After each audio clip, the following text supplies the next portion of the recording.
बिस्मिल्लाहिर्रहमानिर्रहीम, अस्सलाम वालेकुम एवरीबॉडी। माशाल्लाह से ये हमारा एक सेशन है जो कि हम हाई लेवल पे इसके ऊपर डिस्कस करेंगे। टॉपिक क्या है हमारे बेसिकली सेशन का या वेबिनार या सेमिनार जो भी आप कहना चाहें उसको, इट्स अ बीआई और बीआई के कॉन्टेक्स्ट में हम डिफरेंट टूल सेट्स को देखेंगे। प्राइमरली इसके अंदर एक बीआई का टूल है जिसको कहते हैं पावर बीआई। अच्छा, बीआई आपको क्विकली हाई लेवल पे जो है मैं बता देता हूँ इन अ फ्यू वर्ड्स कि आपके पास किसी भी किस्म का डेटा है, जब आप उसके अंदर इंटेलिजेंस डालते हो इन ए कॉन्टेक्स्ट के ऑफ जब आपने उसको एनालाइज करना होता है बेसिकली फ्रॉम डिफरेंट पर्सपेक्टिव के लिहाज से, तो that becomes the generic term जिसको आप कहते हो बिजनेस इंटेलिजेंस। अब बिजनेस इंटेलिजेंस की रिक्वायरमेंट कहाँ होती है, क्यों होती है, that is a bigger question.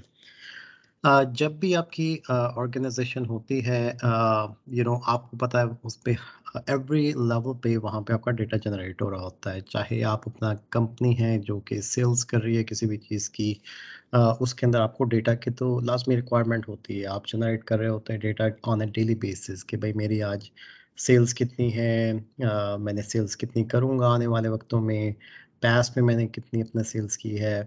उसकी बेस पे आप जो जो होती है मैनेजमेंट, वो आपकी उसके बेस पे डिसीजंस लेती है। तो डेटा जो है अपना, ये पहला हमारा टॉपिक है बाय द वे इसमें। तो data is a core concept और component of a business intelligence. अच्छा, अब मैंने सिर्फ ऑर्गेनाइजेशन की भी बात की है कि जो डेटा है वो सिर्फ ऑर्गेनाइजेशन के लिए भी यूज़ होता है, लेकिन क्या डेटा किसी और जगह पे भी यूज़ होता है? डेटा आपका हर जगह पे जहाँ पे भी आप देखें आपका यूज़ होता है। पाकिस्तान में आप सब जानते हैं माशाल्लाह से वहाँ पे नादरा है, अभी बड़ी-बड़ी बातें चलती हैं कि भाई डेटाबेस होना चाहिए, सेंट्रल डेटाबेस होना चाहिए। और यहाँ पे भी बहुत सी यूएस में भी काफ़ी ऑर्गेनाइजेशंस हैं जो कि डेटा के ऊपर काम करती हैं। Data is very important topic इस लिहाज से, और उसकी रीज़न ये है कि डेटा कि यहाँ पे इतना भी इम्पोर्टेंट है कि यहाँ पे गवर्नमेंट ने एक अपनी प्रॉपर वेबसाइट भी बनाई हुई है जिसको कहते हैं data.gov। अब वो इतना इम्पोर्टेंट है डेटा ये कि वहाँ पे आप डेटा डाउनलोड भी कर सकते हैं वहाँ से और उसको एनालाइज भी कर सकते हैं। तो पहला क्वेश्चन ये पैदा होता है कि ये डेटा है क्या चीज़, अपना डेटा हाई लेवल पे जो है इट्स अ मीनिंगफुल इंफॉर्मेशन होती है किसी चीज़ की, जो कि या तो डिजिट्स के अंदर भी होती है या टेक्स्ट के अंदर भी होती है। ठीक है, डिजिट्स से और टेक्स्ट में क्या मुराद है आपका? बेसिकली डिजिट्स आपके जितने भी या तो 1 से लेकर न्यूमेरिकल नंबर्स हो जाएंगे, 0 से लेकर 9 तक, वो आपके नंबर्स हैं बेसिकली। टेक्स्ट कोई भी आपका टेक्स्ट बेस पे, जैसे आपका नाम है, एड्रेस है, अपना सिटी है, वो आपकी इंफॉर्मेशन हो जाती है। अच्छा, डेटा आपका फिर कॉम्बिनेशन ऑफ बोथ भी हो सकता है, अपना यानी कि it's a combination of digits plus the text as well, और ये फिर एक आपकी स्ट्रीम बनाती है जिसको आप डेटा बोलते हो। ठीक है ना? अच्छा, by the way I want to make sure कि हम थोड़ा सा इंटरेक्टिव भी करें सेशन को, तो अगर आपको बीच में कोई क्वेश्चंस भी हों किसी को भी, तो please feel free to stop me और क्वेश्चन आप मुझसे कर सकते हैं। ठीक है, I want to make sure कि कॉन्सेप्ट्स आपको क्लियर हों, तो इंशाल्लाह नेक्स्ट लेवल पे अगर हम जाना चाहेंगे तो हम इसमें आपको फिर समझने में आसानी होगी। ठीक है, तो please feel free to stop मी।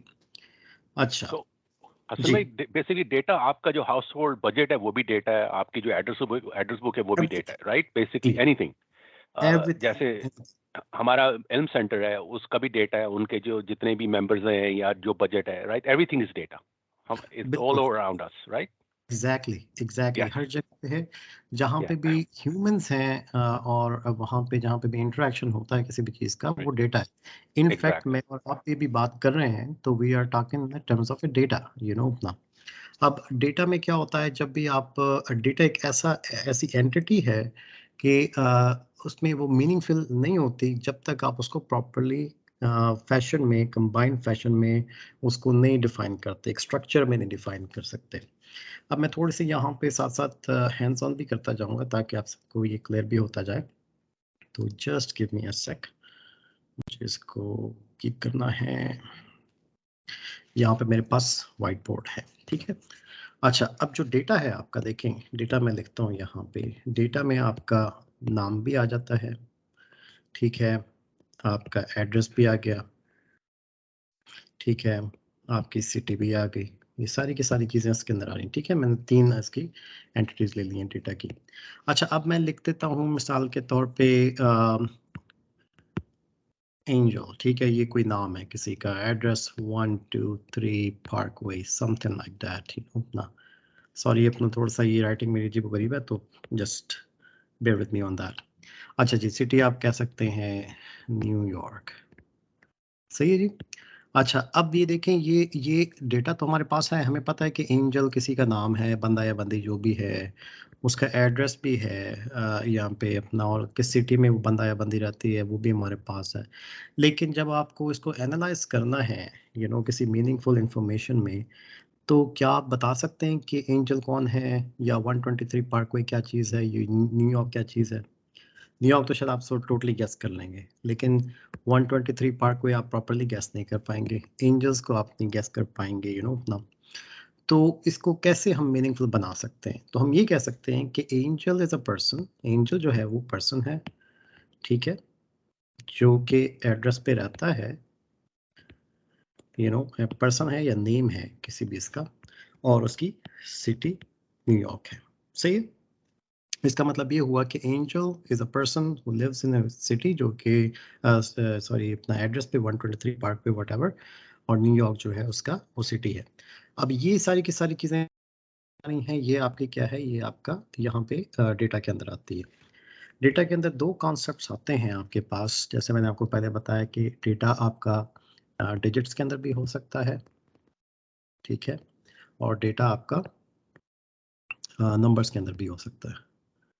तो अब आप यहाँ पे देख सकते हैं कि यहाँ पे अगर आप देखें, ये सारे बेस्ड करते हैं जी। वो था ना, digits and numbers are same, digits and second आपने sorry, text बोला था।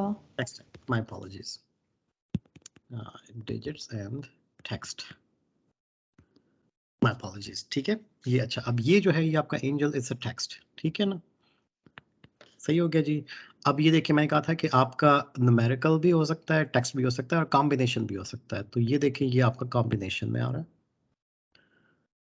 ठीक है जी, और ये अगेन आपका टेक्स्ट है, ठीक है। तो ये पूरी चीज़ आपकी क्या करती है, एक डेटा जो डिफरेंट किस्म का होता है, जिसके अंदर ये आपके पास नाम, एड्रेस, सिटी वगैरह जो है, ये एक प्रॉपर इंफॉर्मेशन आपको देते हैं, ठीक है।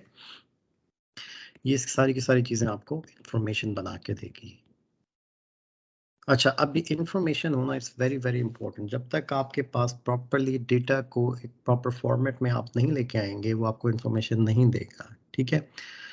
तो दैट इज़ वेरी इंपॉर्टेंट, क्योंकि अब आप इंफॉर्मेशन आप बना रहे हो किसी चीज़ के अंदर, यानी कि उसके अंदर थोड़ी सी आप इंटेलिजेंस डाल रहे हो डेटा के अंदर, तो that becomes your BI। BI जो अम्ब्रेला टर्म है, यानी कि एक ब्रॉडर टर्म है, जिसको आप कहते हैं बिजनेस इंटेलिजेंस, सही है हसन भाई, जी। ये जो ना लास्ट सेंटेंस आप रिपीट करेंगे कि how does information become intelligent? आपने अभी कहा था, मैं मिस कर गया हूँ आपका लास्ट सेंटेंस। अच्छा जी, अब आप देखें यहाँ पे मुश्ताक भाई कि यहाँ पे एंजल है ना, अगर मैं सिर्फ एंजल ले लेता हूँ, ठीक है। अब मेरे पास पड़ी हुई है अपना, मुझे पता है कि इट्स अ नेम, ठीक है। अगर सोलली एंटिटी अगर अलग से एंजल होगा, तो उसको हम नहीं पहचान सकेंगे क्या चीज़ है। बेसिकली आई नो कि सब पर्सन नेम, ये तो हमें समझ में आ जाती है, लेकिन अगर उसको एज ए सेपरेटली अगर आप रख देंगे, तो वो कोई मीनिंगफुल इन्फॉर्मेशन आपको नहीं देगा, ठीक है ना। एड्रेस भी बिल्कुल वैसे ही है आपका, जैसे सिटी का नाम भी बिल्कुल वैसे ही है। अगर अलग अलग जगहों पे होंगे, तो आपको कोई इन्फॉर्मेशन नहीं मिलेगी कि क्या चीज़ है, बेसिकली किस चीज़ के बारे में बात हो रही है। तो जब आप उसको कंबाइन करते हो एक प्रॉपर मीनिंगफुल इन्फॉर्मेशन में, जैसे हमने कहा था कि एंजल जो कौन है, एक पर्सन है जो कि रहती है इस एड्रेस 123 पार्कवे के ऊपर, और सिटी कौन सी, न्यूयॉर्क में है। तो जब आप उसको कंबाइन करते हो उस इंफॉर्मेशन को, और उसके अंदर आप इंटेलिजेंस डाल देते हो, इंटेलिजेंस, अब देखें आप इंटेलिजेंस डाल रहे हैं ना इस डेटा के अंदर, ठीक है ना। अब आपको क्या पता था पहले कि एंजल कौन है, 123 पार्कवे कौन है, न्यूयॉर्क कौन है, लेकिन जब हमने इंटेलिजेंटली उसको फॉर्मेट किया डेटा को, तो हमें पता लगा कि ये एक बंदा है या बंदी है जो कि इस एड्रेस पे और इस सिटी में रहती है। तो जब आप इंटेलिजेंस डाल रहे होते हो डेटा को, उसको उसके अंदर डाल के इंफॉर्मेशन आप उसको एनालाइज भी करते हैं, ठीक है ना। तो वो क्या अम्ब्रेला टर्म बन जाती है BI की, जिसको आप बोलते हो बिजनेस इंटेलिजेंस। राइट, ठीक। Is that make sense? Yes मुझे समझ आ गई है, यस जी। Make sense. और अगेन मैं अभी बहुत डेप्थ पे नहीं जाना चाह रहा, मैं बहुत हाई लेवल पे आप सबसे बात कर रहा हूँ। 10,000 व्यू आपको दे रहा हूँ बेसिकली कि ये कॉन्सेप्ट है क्या बेसिकली, ताकि मैं सबको समझ में आ जाए। फाउंडेशन या इसकी बुनियाद क्या है, बेसिकली बेसिक्स, राइट? हाँ, एग्जैक्टली, ओके। और ये मैं सारे शेयर भी करता रहूँगा आप आज के बाद में आपके साथ, तो इंशाल्लाह आप सारे फॉलो कर सकते हैं इसको। अच्छा, अब इसके अंदर मैंने जब बात की थी कि आपके पास इंफॉर्मेशन जो है किससे कंबाइन होती है, वो आपकी डेटा से कंबाइन होती है। अब इंफॉर्मेशन की जो बेस है, वो जो foundation, again that is a foundation of A information. और ये भी हमने बात कर ली कि जब तक आप मीनिंगफुल कॉन्टेक्स्ट नहीं देंगे किसी भी चीज़ को या किसी डेटा को, तो इंफॉर्मेशन नहीं बन सकती। तो क्या करता है, इंफॉर्मेशन जो है वो आपकी is the meaningful context to the data. ठीक है, यहाँ तक आप सबको पॉइंट क्लियर हो गया अपना, यहाँ तक? अगर कोई हाँ क्वेश्चन? जी। जी, Yes, we got it. Thank you. Okay, no problem. अच्छा अच्छा हसन भाई, जी, मैं एक दो पॉइंट्स अगर मैं क्लैरिफाई कर पाई हूँ, अगर मैं आपको रिपीट करूँ तो आप मुझे, अगर कहीं गलती है तो वो करेक्ट कर दें। मुझे अब प्लीज। तक ये समझ में आया है कि अगर हमारे पास कोई डेटा है, जैसे अभी आपने एंजल की एग्जांपल दी, 123 पाक व्यू की एग्जांपल दी और ये दी, ये मीनिंगफुल उस वक्त है। फ़र्ज़ करें अगर हमारे पास एक डेटा शीट है जो कंसिस्ट करती है 100 नेम्स पे या 150 पे या 2 पे या 3 पे, मे बी 400 नेम्स। अब उसमें अगर एंजल 15-20 निकल आते हैं तो यहाँ पर हम कंफ्यूज हो जाते हैं। अब अगर जब हम उनका एड्रेस भी कोई पाक व्यू से और भी हो सकते हैं, इसका मीनिंगफुल हम उसको वे ये करते हैं कि ये जेंडर इसका निकाल देते हैं साथ साथ, एक एनालाइज करने के लिए कि मेल है या फीमेल है, इस एरिया से हमारे पास कितने बंदे आ रहे हैं जो एड्रेस की सेंस में है, फिर इनका रिलीजन क्या है, ये चीज़ें, यानी किसी भी एक डेटा को हम मीनिंगफुल इस सेंस में बना देते हैं। ये चीज़ इंटेलिजेंस इसमें ऐड होती है। बिल्कुल सही आप कह रही हैं, और आपने बिल्कुल सही पॉइंट पे बताया है कि जो डेटा है ना, उसके दूसरे लफ्ज़ों में जैसे आपने बताया कि जेंडर भी है, फिर अपना क्या कहते हैं, उसकी एडिशनल जो है ना इंफॉर्मेशन उसके बारे में आपके पास जी, है। जो डेमोग्राफिक्स, जी जी डेमोग्राफिक्स आप कह सकते हैं उसको, कुछ भी कह सकते हैं अपना, उसको टेक्निकल टर्मिनोलॉजीज में बोलते हैं एट्रीब्यूट्स। ठीक है ना, जो भी आपका एक डेटा है उसके एट्रीब्यूट्स क्या हैं। ठीक है।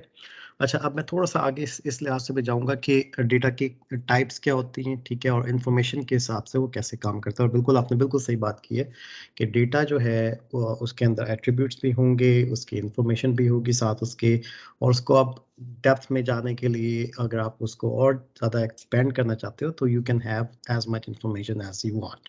बिल्कुल आपने सही बात की है। ठीक है, एनी फर्दर कमेंट या question? No, it's clear. Okay, ठीक हो गया जी। अच्छा, अब डेटा जो है, हम दोबारा भी फिलहाल डेटा के ऊपर रहते हैं। डेटा के अंदर दो चीज़ें होती हैं, ठीक है। अब एक डेटा, उसकी टाइप्स क्या होती हैं, एक होता है आपका मास्टर डेटा। अभी थोड़ा सा टेक्निकल टर्म है, ठीक है ना। ये भी आपकी टाइप है, ये टाइप है बेसिकली जो कि ऑफ ए जो उसकी सोर्स टाइप होती है बेसिकली, कि या डिजिट होगा या टेक्स्ट होगा, ठीक है ना। लेकिन अगर हम उसको डिजिट्स और टेक्स्ट को एक ऐसी चीज़ में फॉर्म कर लें कि इसको कैटेगराइज कर लें किसी ऐसी फॉर्म के अंदर कि हम कहें कि अगर हमने डेटा को कैसे हम कह सकते हैं कि ये किस चीज़ को रिप्रेजेंट करेगा बेसिकली, तो उस फॉर्म को जो हम बताते हैं वो कहते हैं मास्टर डेटा, या एक होता है इसके साथ ट्रांजैक्शनल डेटा। ये कभी आप में से किसी ने सुना है इसके बारे में, मास्टर डेटा ट्रांजैक्शनल डेटा क्या होता?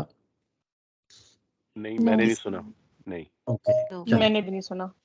ओके चले मैं आपको बताता हूँ। ये जो है ना, ये this is one of the core context और concept within the business intelligence. होता क्या है कि जब भी आप एक प्रेजेंटेशन लेयर के ऊपर, मैंने ऐसे प्रेजेंटेशन लेयर, आप कोई भी इसके ऊपर कह सकते हैं, आप एक्सेल कह सकते हैं, पावर पॉइंट कह सकते हैं, जब आप उसके ऊपर इंफॉर्मेशन देते हो तो वो कैसे इंफॉर्मेशन आ रही होती है, और कोई ऐसी लेयर होती है बैक एंड पे जहाँ पे आपका डेटा पड़ा होता है, तो इस फॉर्म में होता है कि वहाँ पे या तो मास्टर डेटा होगा या ट्रांजैक्शनल डेटा होगा। तो अब हम इसको क्विकली पहले बात कर लेते हैं, मास्टर डेटा और ट्रांजैक्शनल डेटा में क्या फ़र्क है। मैं आपको थोड़ी सी यहाँ पे एग्जांपल लिख के बता के देता हूँ। हमने पहले जो एग्जांपल दी थी कि आपके पास नेम है, फिर उसका एड्रेस है, फिर आप अपना, बल्कि नेम की जगह पे मैं कह सकता हूँ कि कस्टमर है यहाँ, ठीक है ना। अब कस्टमर आपका आ गया, कस्टमर भी तो एक नेम हो सकता है ना आपका, उसकी सिटी है, फिर उसका स्टेट है, व्हाटएवर जो भी है, या फिर उसका प्रोविंस जो भी आप कहना चाहें उसको, you know, so on so fourth. अच्छा, अब मैं कहता हूँ हमारे पास एक कस्टमर है मैकडॉनल्ड्स, ठीक है। अगेन हम डेटा के ऊपर ही बात कर रहे हैं, उसका जो भी 1 2 3 पार्कवे ड्राइव व्हाटएवर जो भी आपने कहना है उसको कह दें, न्यूयॉर्क कह दें, यहाँ पे NY कह दें, आपकी स्टेट जो भी बनती है, ठीक है। इसी तरीके से हम क्या कर सकते हैं, KFC कर लेते हैं, कोई भी लाहौर का दे देते हैं, यहाँ पे Lahore city something like that, you know, I don't know exactly, I am just making it up, Lahore Punjab, ठीक है।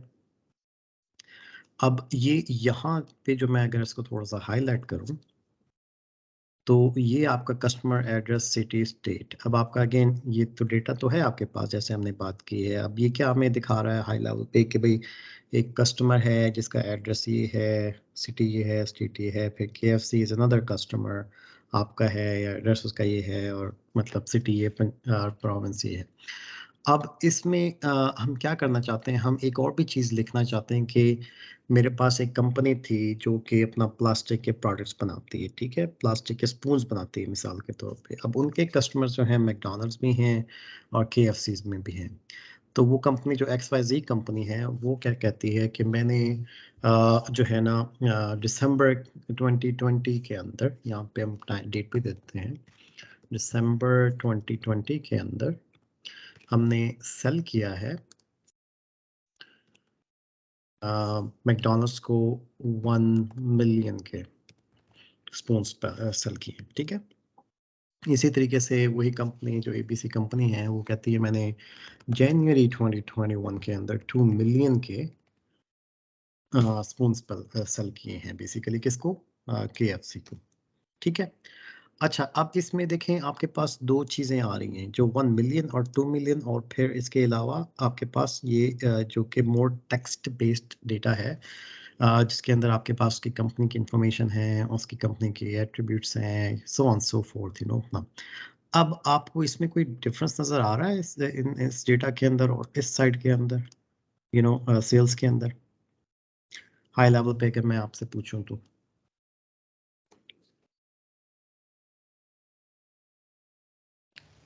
इन टर्म्स ऑफ क्वांटिटी सेल्स की, जो एक में 1 मिलियन है, एक में 2 मिलियंस है, double of the amount after a month. ये भी आपका पॉइंट सही है, ये भी सही है, लेकिन यहाँ पे थोड़ा सा अगर आप और भी गौर करें तो यहाँ पे मेजोरिटी में जो डेटा है वो it's a combination of a text and a ये नंबर्स, डिजिट, यस। और ये इंफॉर्मेशन दे रही है आपको किसी एंटिटी के बारे में। यहाँ पे अगर आप देखेंगे मैकडॉनल्ड्स इज एन एंटिटी, यानी कि एक आपका कस्टमर है, उसके बारे में इंफॉर्मेशन है यहाँ पे। लेकिन क्या हो रही है, इंफॉर्मेशन आपके पास जो आ रही है वो आपके पास सेल्स इंफॉर्मेशन आ रही है, सही है। नंबर्स अच्छा, ओनली, राइट, यही नंबर्स बात ओनली, कहना चाह रहे हैं। Yes, exactly, numbers only. और दूसरे लफ्ज़ों में जहाँ पे भी आपके पास इस तरह की इंफॉर्मेशन आएगी कि मेरे पास कस्टमर एड्रेस सिटी वगैरह जो हैं, ये जो इस तरह का कॉन्सेप्ट हो जाएगा उसको कहते हैं आप मास्टर डेटा। अच्छा, अब ये क्यों इसको कहते हैं मास्टर डेटा, ये भी एक क्वेश्चन आपके पास बन सकता है कि भाई why master data. Master data वो वाला डेटा होता है जो कि मेजॉरिटी में चेंज इतना फ्रिक्वेंटली नहीं होता, यानी कि कांस्टेंट। आप समवट कांस्टेंट कहते हो आप उसको, लेकिन वो हमेशा कांस्टेंट नहीं होता, चेंज हो सकता है लेकिन इतना कांस्टेंटली नहीं चेंज हो रहा होता। अब इसमें मिसाल के तौर पे मुश्ताक भाई ये भी बात है कि एड्रेस आपका चेंज हो सकता है, ठीक है ना, लेकिन अब आपका एड्रेस चेंज ये नहीं होगा कि आपका 2 साल के बाद कंपनी का एड्रेस चेंज हो जाए या 3 साल के बाद चेंज हो जाए, मे बी 5-6 साल बाद, 10 साल बाद चेंज होगा, यू नो, अपना सो ऑन सो फोर्थ। तो आपका कस्टमर नेम मैकडॉनल्ड्स वो तो सेम ही रहेगा, कांस्टेंट रहेगा, एड्रेस जरूर चेंज हो सकता है, सिटी भी चेंज हो सकती है, स्टेट भी चेंज हो सकती है, लेकिन समवट वो कांस्टेंट ही रहता है for a longer period of a time, ठीक है ना। मास्टर डेटा की जो क्लासिकल डेफिनेशन है, इस किस्म का डेटा जो कि बहुत ज़्यादा फ्रिक्वेंटली चेंज नहीं होता और उसके ऊपर आप मैथमेटिकल इंफॉर्मेशन नहीं लगा सकते, यानी मैथमेटिकली उसको कंप्यूट नहीं कर सकते, ठीक एनालाइज है। नहीं कर सकते आप, राइट, ओके। एनालाइज तो कर सकते हैं, एनालाइज कर सकते हैं अच्छा, उसके, उस पर हम आएंगे एनालाइज कैसे कर सकते हैं, लेकिन इसको आप कंप्यूट नहीं कर सकते बेसिकली। जैसे मिसाल के तौर पे मैं 100,000 200,000 को अगर सम उसका करना चाहूँ तो मेरे पास 300,000 बन जाएगा। यहाँ पे ये चीज़ नहीं हो सकती, ठीक है ना। ऑन द अदर हैंड आपका जो कि डेटा जिसको ऑलमोस्ट चेंज होता है डेली की बेस पे और उसको कंप्यूट कर सकते हो, वो होता है ट्रांजैक्शनल डेटा, ठीक है। अच्छा, अब आप ये क्वेश्चन कर सकते हैं कि भाई यहाँ पे तो 2 एग्जांपल्स हैं तुम्हारे पास, अपना तो ये चेंज तो नहीं हो रहा। लेकिन आप सबको ये भी पता होगा कि आप एक शॉप में जाते हैं, ठीक है ना, अपना वहाँ से आपने ऑलमोस्ट एवरी अदर डे या एवरी सेकंड डे अपने प्रोडक्ट परचेज करनी है, दूध पकड़ना है, अंडे पकड़ने हैं, जो भी है। अब दूध और अंडे जो हैं, मतलब जैसे भी है उसके जो ब्रांड है वो चेंज नहीं हो रहा, ठीक है। पाकिस्तान में जैसे आपको मिल्क पैक मिलता है, वट जो भी है, यहाँ पे भी मतलब डिफरेंट ब्रांड्स हैं अपना, तो उस हिसाब से जो है आपका ब्रांड तो नहीं चेंज हो रहा, लेकिन आप वो क्या कर रही है, वो शॉप आपको सेल कर रही है, ठीक है, वो प्रोडक्ट सेल कर रही है, अंडे भी सेल कर रही है, आपको जनाब अपना क्या कहते हैं दूध भी सेल कर रही है। And that is almost like every day की बेसिस पे आपका हो रहा है, ठीक है ना। जब तक कस्टमर आएंगे उतनी सेल्स होगी। तो ये वाली इंफॉर्मेशन, ये वाली इस साइड की इंफॉर्मेशन आपकी इतनी जल्दी अपडेट नहीं होती, यानी ऐड नहीं होती। ये वाली साइड आपकी एवरीडे अपडेट हो रही है। और इवन अगर आप उसको थोड़ा सा और भी डेप्थ में देखना चाहे, डेट के साथ साथ टाइम के हिसाब से भी आपकी इंफॉर्मेशन हो सकती है अपडेट, ठीक है ना। ये पॉइंट क्लियर हुआ है आप सबको, ट्रांजैक्शनल डेटा का, मास्टर डेटा का? यस। हाँ जी, मुझे समझ आ गई है। यस जी जी, ओके। अच्छा, अब आप देखें जी, परफेक्ट। इसकी एक एग्जांपल मैं आपको यहाँ पे भी दिखाना चाह रहा हूँ, ठीक है ना। इस पे आप थोड़ा सा कंफ्यूज नहीं होइएगा कि ये क्या चीज़ है। ये आईडी है, ये सिंपल क्या है, प्रोडक्ट आईडी। यहाँ पे जैसे हमने कस्टमर का कहा था ना कि कस्टमर मैकडॉनल्ड्स है, उसका एड्रेस है। अब लेकिन आप, आई थिंक आप में से किसी एक का पॉइंट था कि अगर एंजल बहुत ज़्यादा होंगे तो हम उसको कैसे आइडेंटिफाई करेंगे। कोई एक यूनिक कोई इन्फॉर्मेशन तो उसके बारे में होनी चाहिए ना, यूनिक डेटा तो होना चाहिए उसके बारे में। तो उसको आप क्या कह सकते हो, यहाँ पे कस्टमर आईडी भी तो कह सकते हो। और ये कस्टमर आईडी क्या होगी, ये आपकी यूनिक होगी, ठीक है ना। 112233XX, I'm just saying that, सही है। अब ये वाली जो आपकी आईडी है, मिसाल के तौर पे यहाँ पे अगर आप उसको देखेंगे और उसको मैं वाई कर देता हूँ। अब आपके सिस्टम के अंदर जो भी आपके सिस्टम्स हैं, आपको पता है कि ये वाला, जी जी, आपका वेटिंग रूम है, क्योंकि आपके पास एक्सेस होगी। मैं ना उसको देख नहीं पाऊंगा बेसिकली, क्योंकि जब शेयर कर रहा होता हूँ ना स्क्रीन, तो मुझे दिखता नहीं है basically. Right okay, apologies for that. अच्छा जी, तो हम यहाँ तक थे कि आप इस इंफॉर्मेशन या जो भी ये आपके पास डेटा है, एक प्रॉपर फॉर्मेट में पड़ा हुआ है, इसको हम एक मीनिंगफुल इंफॉर्मेशन भी दे सकते हैं, यानी मीनिंगफुल आईडी भी दे सकते हैं, और वो आपकी कस्टमर आईडी है। अब कस्टमर आईडी आपको कैसे, मिसाल के तौर पे अगर देखना चाहें, जैसे यहाँ पे यूएस में होता है ड्राइवर लाइसेंस, ठीक है। अब ड्राइवर लाइसेंस हर स्टेट के हिसाब से होता है। वो आपका जो ड्राइवर लाइसेंस मेरा है, वो मुश्ताक भाई का नहीं होगा, सकलैन भाई का नहीं होगा, और किसी और का नहीं होगा। तो वो यूनिक नंबर है जिससे हम आइडेंटिफाई हो जाते हैं। पाकिस्तान में हमें पता है कि national ID card number NADRA का जो है अपना, वो जो आईडी कार्ड नंबर है वो किसी और का नहीं होगा, वो सिंपली सिर्फ और सिर्फ आपका होगा, ठीक है ना। Again that is also a data, लेकिन वो यूनिक डेटा है। और वो आईडी जो है आपकी, वो आपको यूनिकली आइडेंटिफाई करती है in the rest of the world या कंट्री या रीजन के हिसाब से कि who you are, where you belong from and things like that, right. इसी तरीके से अब आपको मैं यहाँ पे थोड़ी सी एग्जांपल दिखाना चाह रहा हूँ। यहाँ पे अगर आप देखेंगे, अब इसमें कस्टमर तो नहीं है आपके पास, लेकिन यहाँ पे प्रोडक्ट की आईडी है। अब ये प्रोडक्ट की आईडी कुछ भी हो सकती है। अभी देखेंगे इंफॉर्मेशन हमें दे नहीं रही कोई भी, हमें इतना पता लग रहा है कि ये प्रोडक्ट थी जिसकी आईडी 1076 थी, वो किस डेट में, कौन सा जिप कोड के अंदर, और कितना जो है ना उसने सेल्स किया या रेवेन्यू क्या बना था उसका बेसिकली, ठीक है ना। तो ये इस तरीके से डेटा भी आपके पास मैं दिखाना चाह रहा था कि एग्जाम्पल है, ठीक है ना। ये डिफरेंट आईडियाज की आईडी आ गई, फिर कितनी डेट में है, फिर कौन सा जिप कोड है, and blah blah blah, so on so fourth, ठीक है। यहाँ तक ही मैंने आपको बताना था। तो ये पूरा कॉन्सेप्ट है मास्टर डेटा का और ट्रांजैक्शनल डेटा का। सही हो गया। इसके ऊपर कोई क्वेश्चन हो तो please feel free to ask me. So far so good Hasan भाई, आप बड़ा अच्छी तरह एक्सप्लेन कर रहे हैं, thank you. No problem, thank you so much. मैं जी just एक चीज पूछना चाहूंगी हसन भाई। अस्सलाम वालेकुम। जी जी, वालेकुम अस्सलाम। बेसिकली ये जो सा मास्टर डाटा ट्रांजैक्शन डाटा का जो कॉन्सेप्ट है, ये किसी भी आपके किसी भी सॉर्टिंग में अप्लाई हो सकता है, राइट? जब आप किसी सॉर्टिंग भी कर शीट रही पर हैं अप्लाई हो सकता है। तो क्या आपका क्या मतलब मैं थोड़ा लेट्स समझ से जी, मैं क्विकली आपका टाइम ज़्यादा नहीं लूँगी। जैसे कि मैं अपनी सेल्स की शीट्स बनाती हूँ अपनी कंपनी की नॉर्मली प्रैक्टिकली। तो जी उसमें भी इसी तरह होता है कि कुछ जो है ना वो कांस्टेंट होते हैं, यानी कि नॉन वेरिएबल फैक्टर्स होते हैं, कुछ वेरिएबल होते हैं जो कि हर एवरी टाइम चेंज होते हैं। तो ये मास्टर डाटा और ट्रांजैक्शनल डाटा का बेसिकली कॉन्सेप्ट उस शीट पे भी अप्लाई होता है, जैसे सेल्स होती हैं और जिस तरह उनमें कुछ चीज़ें होती हैं जो कि परमानेंट रहती हैं, जैसे कि एड्रेस है, कस्टमर का नेम है और उस जी महीने में उस कस्टमर ने कितनी सेल्स की। तो is it the same thing as I am thinking in receiving? Exactly बिल्कुल वही चीज ओके, है। और अभी ठीक है, आपने thank you sir. No problem you rightly take that word जिसको आपने भी बोला था, वेरिएबल एंड नॉन वेरिएबल। तो जी, मास्टर डेटा को आप ये भी कह सकते हैं कि वो data which is usually not variable, you know, usually या usually I not, got it, usually is the या राइट वर्ड। और ठीक है। आपका जो ट्रांजैक्शनल होता है it's a variable data, day to day basis पे होता है, मिनट्स के बेस पे भी हो सकता है, सो ऑन सो फोर्थ। तो ठीक है, ये perfect, thank you. Perfect, thank you. Okay चलें। अब हम थोड़ा सा एक नेक्स्ट लेवल पे भी जाते हैं कि ये मास्टर डेटा भी हो गया, ट्रांजैक्शनल डेटा भी हो गया, लेकिन हमने इसको कहीं ना कहीं सेव भी तो करना होता है। हमें क्या पता लगेगा कि मेरा कस्टमर जो है मैकडॉनल्ड्स है किसी भी कंपनी का और उसकी सेल्स हो रही है। तो आप पिछले ज़मानों में आप क्या करते होते थे कि खाता बुक होती थी पाकिस्तान में, हमें सबको पता है कि भाई आप दुकान पे जाते थे, वहाँ पे किताब होती थी और उसके ऊपर आप लिख रहे होते थे, ठीक है ना। वो क्या होता था, वो एक आपके पास एक डेटा का स्ट्रक्चर होता था, यानी कि डेटा की इंफॉर्मेशन वगैरह आप डालते थे और उसको टेक्निकल टर्मिनोलॉजी में क्या बोलते हो, उसको बोलते हो डेटाबेस, ठीक है ना। अब डेटाबेस किसी भी किस्म का हो सकता है, जैसे मैंने आपको बताया पेपर की बेस पे भी हो सकता है, नोटबुक में आप लिख भी सकते हो, सो ऑन सो फोर्थ, और उसको इस तरह की इंफॉर्मेशन में भी डाल सकते हो। लेकिन जब हम टेक्निकल वर्ड के अंदर आते हैं तो उस डेटाबेस का थोड़ा सा कॉन्सेप्ट ज़रा डिफरेंट हो जाता है।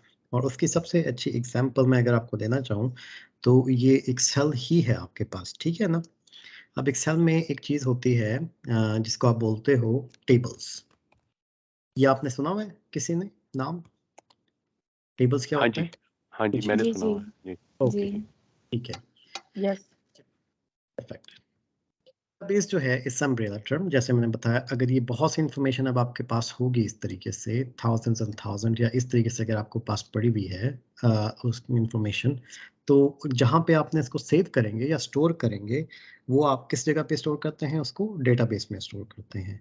और किस फॉर्मेट में आपने स्टोर करनी है, अब देखिए मैं ये भी कर सकता था कि भाई इसको यहाँ पे लिख दूँ और इसको मैं पकड़ के यहाँ पे लिख दूँ। सपोज करें मेरे पास पेपर है, ना, ये यहाँ पे लिख दूँ। तो आप इमेजिन करें मेरे पास सिर्फ यही चीज़ हो, तो मुझे कुछ समझ में आ रही है इंफॉर्मेशन की, या क्या थोड़ा सा मतलब बता रहा है कोई, मतलब यानी नो कि कॉन्टेक्स्ट बन रहा नो है इस डेटा का? नहीं बन रहा। तो नो हम क्या कर डिस्पर्स सकते हैं, डेटा। डिस्पर्स डेटा है आपका बिल्कुल। तो हम क्या करेंगे कि इसको एक ऐसे स्ट्रक्चर में लिख देते हैं जिससे थोड़ी सी इंफॉर्मेशन हमें मिल रही होती है, और वो ऐसा यूनिक किस्म का स्ट्रक्चर होता है कि वो आइडेंटिफाई करता है कि वो क्या टाइप क्या है उसकी बेसिकली, ठीक है ना। और उसको जब हम इंफॉर्मेशन में डालते हैं तो आप देखें उसको कह देते हैं टेबल। तो ये टेक्निकली आपका एक टेबल बना हुआ है ना अपना। अब आप पेपर पे आप देखेंगे, ड्रॉ करेंगे तो उसमें ये भी एक टेबल बना हुआ है। ये टेबल के अंदर आपके पास कस्टमर आईडी है, कस्टमर का नाम है, एड्रेस है, city and state and so on so fourth, right. तो ये आप इसको प्रॉपर्ली आप क्या बोलोगे, टेबल बोलोगे। ये कॉन्सेप्ट क्लियर हो रहा है आपको सबको? अच्छा, जी हाँ जी जी जी जी। जी Yes. तो ये बस आपने जो नीचे आपने किया है वो उसको क्या कह रहे हैं, जो नीचे आपने लिखा है वो टेबल ये नहीं तो है, ये table versus non disperse, table दिखा रहे हैं आप? जी इज जी दैट इट? ये डिस्पर्स डेटा है ये सारा। इसको क्या कहते हैं, डिस्पर्स्ड? डिस्पर्स डेटा आपको कोई ओके, मतलब यानी कि मीनिंगफुल इंफॉर्मेशन दे रहा है, ऑर्गेनाइज्ड लेकिन नहीं है। ऑर्गेनाइज नहीं है, बिल्कुल ओके डिस्पर्स है। और जब ओके आप इस ओके ऑर्गेनाइज फैशन में लिख देते हो, लाइक इस फैशन में, तो ये ओके, आपका टेबल में आ समझ, जाता है, ठीक है ना। टेबल में, ओके। डेटाबेस के अंदर जो कि आपका जहाँ पे डेटा पड़ा होता है, किस फॉर्मेट में पड़ा होगा, वो है आपका टेबल, ठीक है ना जी। ये कॉन्सेप्ट है। अच्छा, अब डेटाबेस के अंदर मल्टीपल टेबल्स होते हैं, ठीक है। अब आप अगर इस एग्जाम्पल को दोबारा जाके देखें तो आपको समझ में आती है। अगर मैं इसको हाइड कर देता हूँ मिसाल के तौर पे, फिलहाल यहाँ पे अगर इसको मैं एक टेबल बना लूँ तो आपको समझ में आती है कि किस के बारे में इंफॉर्मेशन है ये, हाँ, क्या खास हम चीज है इसमें, कह सकते हैं हम यूनिक कि कस्टमर्स कस्टमर है, आ रही है समझ या कस्टमर है, कस्टमर ठीक के है, बारे में। कस्टमर उनकी आईडी है, उनका एड्रेस है, राइट? कस्टमर इंफॉर्मेशन है, एग्जैक्टली। तो आप डेटाबेस के अंदर जो भी आप उसको कह सकते हैं, कंपनी ए डेटाबेस, ठीक है ना, उसका एक नाम दे देते हैं आप बेसिकली। अब आप इसको अगर थोड़ा सा क्रूड वे में समझना चाहें तो ये आपकी एक किताब है, ठीक है ना। अब उस किताब के अंदर मुझे ये देखना है कि मेरे पास टेबल जो है, टेबल से हमारा कौन सी इंफॉर्मेशन पड़ी हुई है। मेरे पास एक कस्टमर टेबल पड़ा हुआ है, ठीक है ना जी। अब इस कस्टमर टेबल के अंदर इंफॉर्मेशन क्या पड़ी हुई है, ये सारी की सारी इंफॉर्मेशन पड़ी हुई है, सही है। अब होता क्या है कि डेटाबेस के अंदर जो क्लासिकल टेक्निकल डेटाबेसेस होते हैं, इवन आपके जो पुराने डेटाबेसेस होते थे उसके अंदर इसी तरीके से इंफॉर्मेशन सेव होती थी। अब कस्टमर की इंफॉर्मेशन तो आपने ये भी दे दी, ठीक है। अब ये कस्टमर का मतलब ठीक है, स्टिल टेबल तो मैंने लिख दी है, लेकिन it's more towards the information about the customer. तो मैं इसको कह सकता हूँ ना कि कस्टमर इन्फो, राइट। ये मैंने इसको कह दिया। इस पे कोई इतराज है किसी को? नहीं। नहीं है, ठीक है। नहीं। अच्छा, अगर हसन भाई जी आप जी, दोबारा बताएंगे? सॉरी मेरा स्टक हुआ था, मुझे पता ही नहीं चला आप क्या बात कर रहे हैं। ओके, कहाँ पे आपने मिस किया था? सॉरी, मैं वहाँ यहीं नो, से जब आप ये इसको बता रहे थे ना, एक्सप्लेन कर रहे थे, तो मुझे समझ ही नहीं आई है। ठीक हो गया। तो अच्छा, मैं यहाँ पे आपको कह रहा था कि यहाँ पे हमने क्या लिखा था, पहले टेबल लिखा था, ठीक है ना। टेबल क्या कर रहा है, एक इंफॉर्मेशन दे रहा है डेटा को, और जो कि आपका एक कस्टमर के नाम का पड़ा हुआ है, ठीक है। अब हमने क्या कहा कि इस खास डेटा के अंदर आपको क्या स्पेसिफिक चीज़ जो है वो दिख रही है कि ये जो डेटा है उसको स्पेसिफाई कर रहा है या बता रहा है कि मैं किस किस्म का डेटा हूँ। तो मुश्ताक भाई ने बिल्कुल सही बोला कि कस्टमर के बारे में इंफॉर्मेशन थी। तो हमने कहा कि ठीक है, हम इस टेबल को जो कि डेटाबेस के अंदर पड़ा हुआ है उसको नाम दे देते हैं कस्टमर का, जिसको मैंने पहले कहा था टेबल। अच्छा, लेकिन अब कस्टमर के सिर्फ ये तो नहीं ना कि कस्टमर का यही चीज़ें होंगी, कस्टमर की और भी तो चीज़ें हो सकती हैं। लेकिन ये वाला जो डेटा है जो सिलेक्ट मैंने किया हुआ है, ये मुझे क्या दे रहा है, ये खास तौर पे उसकी कस्टमर की इंफॉर्मेशन दे रहा है हाई लेवल पे, ठीक है। या दूसरे लफ्जों में कस्टमर क्या कहना चाहिए कि कस्टमर इन्फो इन्फो इन्फो कहते हैं फिलहाल, इन्फो कह देते हैं अभी, जस्ट सिंपल टर्मिनोलॉजीज के हिसाब से, ठीक है ना। कस्टमर की इन्फो जो है वो यहाँ पे आपको दे रहा है। लेकिन अब मुझे एक और भी तो चीज़ चाहिए ना। अब मुझे डेटा देखना है कि मेरा कस्टमर मैकडॉनल्ड्स को मैंने कितनी सेल की है। तो ये इन्फॉर्मेशन किसी और जगह पे भी पड़ी होनी चाहिए। एक जगह पे मैं लिख दूंगा, ठीक है ना, लेकिन होगा क्या कि अब मिसाल के तौर पे आपके पास यहाँ पे देखें, यहाँ पे मैंने जब हाइड किए थे, अनहाइड दैट। अब ये देखें, ये मेरे पास मैकडॉनल्ड्स है, ठीक है। और अब मैं इसको फिलहाल लेके चलता हूँ, इसको मैं डिलीट करता हूँ फिलहाल फॉर टाइम बीइंग। ये डिलीट हो गई। अब क्या होगा कि ये चीज़ मैं बार बार रिपीट करता रहूँगा फ्रॉम एवरी डे, ठीक है ना, या एवरी मंथ के हिसाब से। दिसंबर, अब ये देख लें मैं इस तरीके से, अब ये अगर मेरी सेल्स है ये इस तरीके से जा रही है, ठीक है। इसको मैं कह देता हूँ 200,000, ऐसे कर देता हूँ, ठीक है। अब आप इस पे देखें कि क्या मसला क्या आ रहा है मेरे पास, अब मुझे बार बार ये रिपीट करना पड़ रहा है, अपना। तो ये टीडियस नहीं है कि बार बार आप एक ही चीज़ लिखते रहो, कस्टमर की आईडी भी डालते रहो, नेम भी डालते रहो, एड्रेस भी डालते रहो। ये डेटा तो चेंज नहीं हो रहा आपका, ये चेंज होता जा रहा है बार बार। तो क्या ये अच्छा होता कि मैं अगर इस दोनों जो इन्फॉर्मेशन पड़ी हुई थी जो कि डिस्पैरेट इन्फॉर्मेशन है, उसको मैं किसी अलग अलग जगह पे रख लूँ, ठीक है। यानी कि दूसरे लफ्जों में अलग अलग टेबल के अंदर रख लूँ। कर सकता हूँ कि नहीं कर सकता ये? यस, कर सकते हैं। और क्या ये अच्छा तरीका है कि नहीं है? हाँ जी, बार बार रिपीट नहीं करना पड़ेगा, एक ही दफ़ा लिखा हुआ होगा ऊपर और उससे आगे हम उसके सेल्स मेंशन कर सकते हैं। एग्जैक्टली तो हमें क्या होगा कि ये वाली इंफॉर्मेशन हम क्या कर सकते हैं, डाल सकते हैं एक टेबल के अंदर जो कि कस्टमर इन्फो का टेबल होगा। यानी कि मेरे पास एक ही दफ़ा मुझे ये सारी की सारी इंफॉर्मेशन मेंटेन करनी पड़ेगी, ठीक है ना। एक और मैं टेबल बना सकता हूँ कस्टमर सेल्स के हिसाब से, ठीक है। अब इसमें क्या कहूँगा मैं, अब सारी बात है, मैं मुझे कोई ना कोई तो इन्फॉर्मेशन चाहिए होगी ना कि मैं उसको इस इंफॉर्मेशन के साथ कनेक्ट कर सकूं, तो कस्टमर आईडी मेरे पास अगेन यहाँ पे होनी चाहिए, ठीक है, जो कि यूनिकली आइडेंटिफायर है। एक कॉमन डिनोमिनेटर होना चाहिए आपके पास, राइट? कॉमन डिनोमिनेटर, बिल्कुल यूनिक आइडेंटिफायर है। अब मुझे अब दोबारा कस्टमर नाम, एड्रेस, सिटी, स्टेट लिखने की जरूरत नहीं है, क्योंकि मुझे पता है मैं तो एक जगह पे लिख रहा हूँ, पहले मैंने लिखा हुआ है, और मुझे पता है कि जो कॉमन डिनोमिनेटर है या यूनिक आइडेंटिफायर है वो ये नंबर है मेरा, ठीक है ना। ये बिल्कुल वैसे ही है कि भाई अपना नादरा में आपके एक शनाख्ती कार्ड नंबर है, अब उसके अंदर ये भी इंफॉर्मेशन आ जाए कि आपने कौन कौन से मुल्क का ट्रैवल किया है, कौन सी जगह पे आपने प्रॉपर्टी परचेज की हुई है, तो एक ही जगह पे आपका मेंटेन करेंगे और आईडी के बेस पे वो सारी इंफॉर्मेशन उनके पास आ जाएगी, ठीक है ना। सेम इन द यूएस का side, you know, social security के बेस पे आपको सारी चीजें इंफॉर्मेशन मिल जाती है, ठीक है ना। तो ये चक्कर है। अब इस कॉन्टेक्स्ट में जो हम बात कर रहे हैं, क्योंकि जो कंपनी जो अपना सेल कर रही है उसके अंदर हम देख सकते हैं कि देखें कस्टमर आईडी के अंदर फिर हम यहाँ पे डेट भी डाल सकते हैं, टाइम भी डाल सकते हैं, फिर हम उसका रीजन भी डाल सकते हैं, ठीक है ना। और फिर इसमें सेल्स, और सेल्स यूजुअली आपकी डॉलर फिगर के अंदर है या फिर रेट में आप कर लें पाकिस्तान के हिसाब से, ठीक है ना, ऐसे है। अब ये डेट एंड टाइम मैं कहूँगा जी मेरे 6/5/2022 को, यानी कि 11 बजे AM के ऊपर।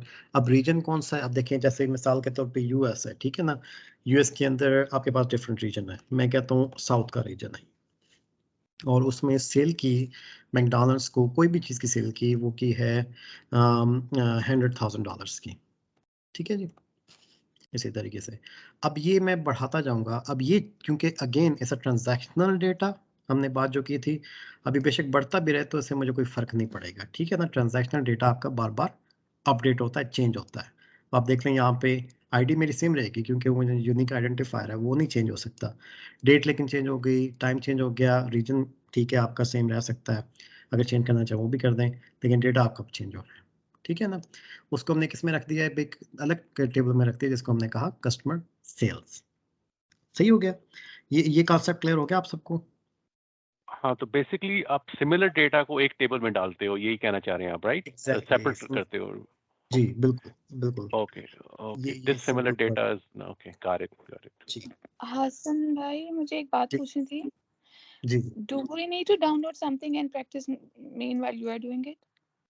नहीं, अभी आप सिर्फ देखें अभी, ठीक है ना। ठीक है, ओके, हम देख रहे हैं, ठीक है, ओके, थैंक यू जी, थैंक यू सो मच। तो अच्छा, यहाँ तक आपको सब क्लियर हो गया, यू नो, एवरीथिंग? यस जी। ओके।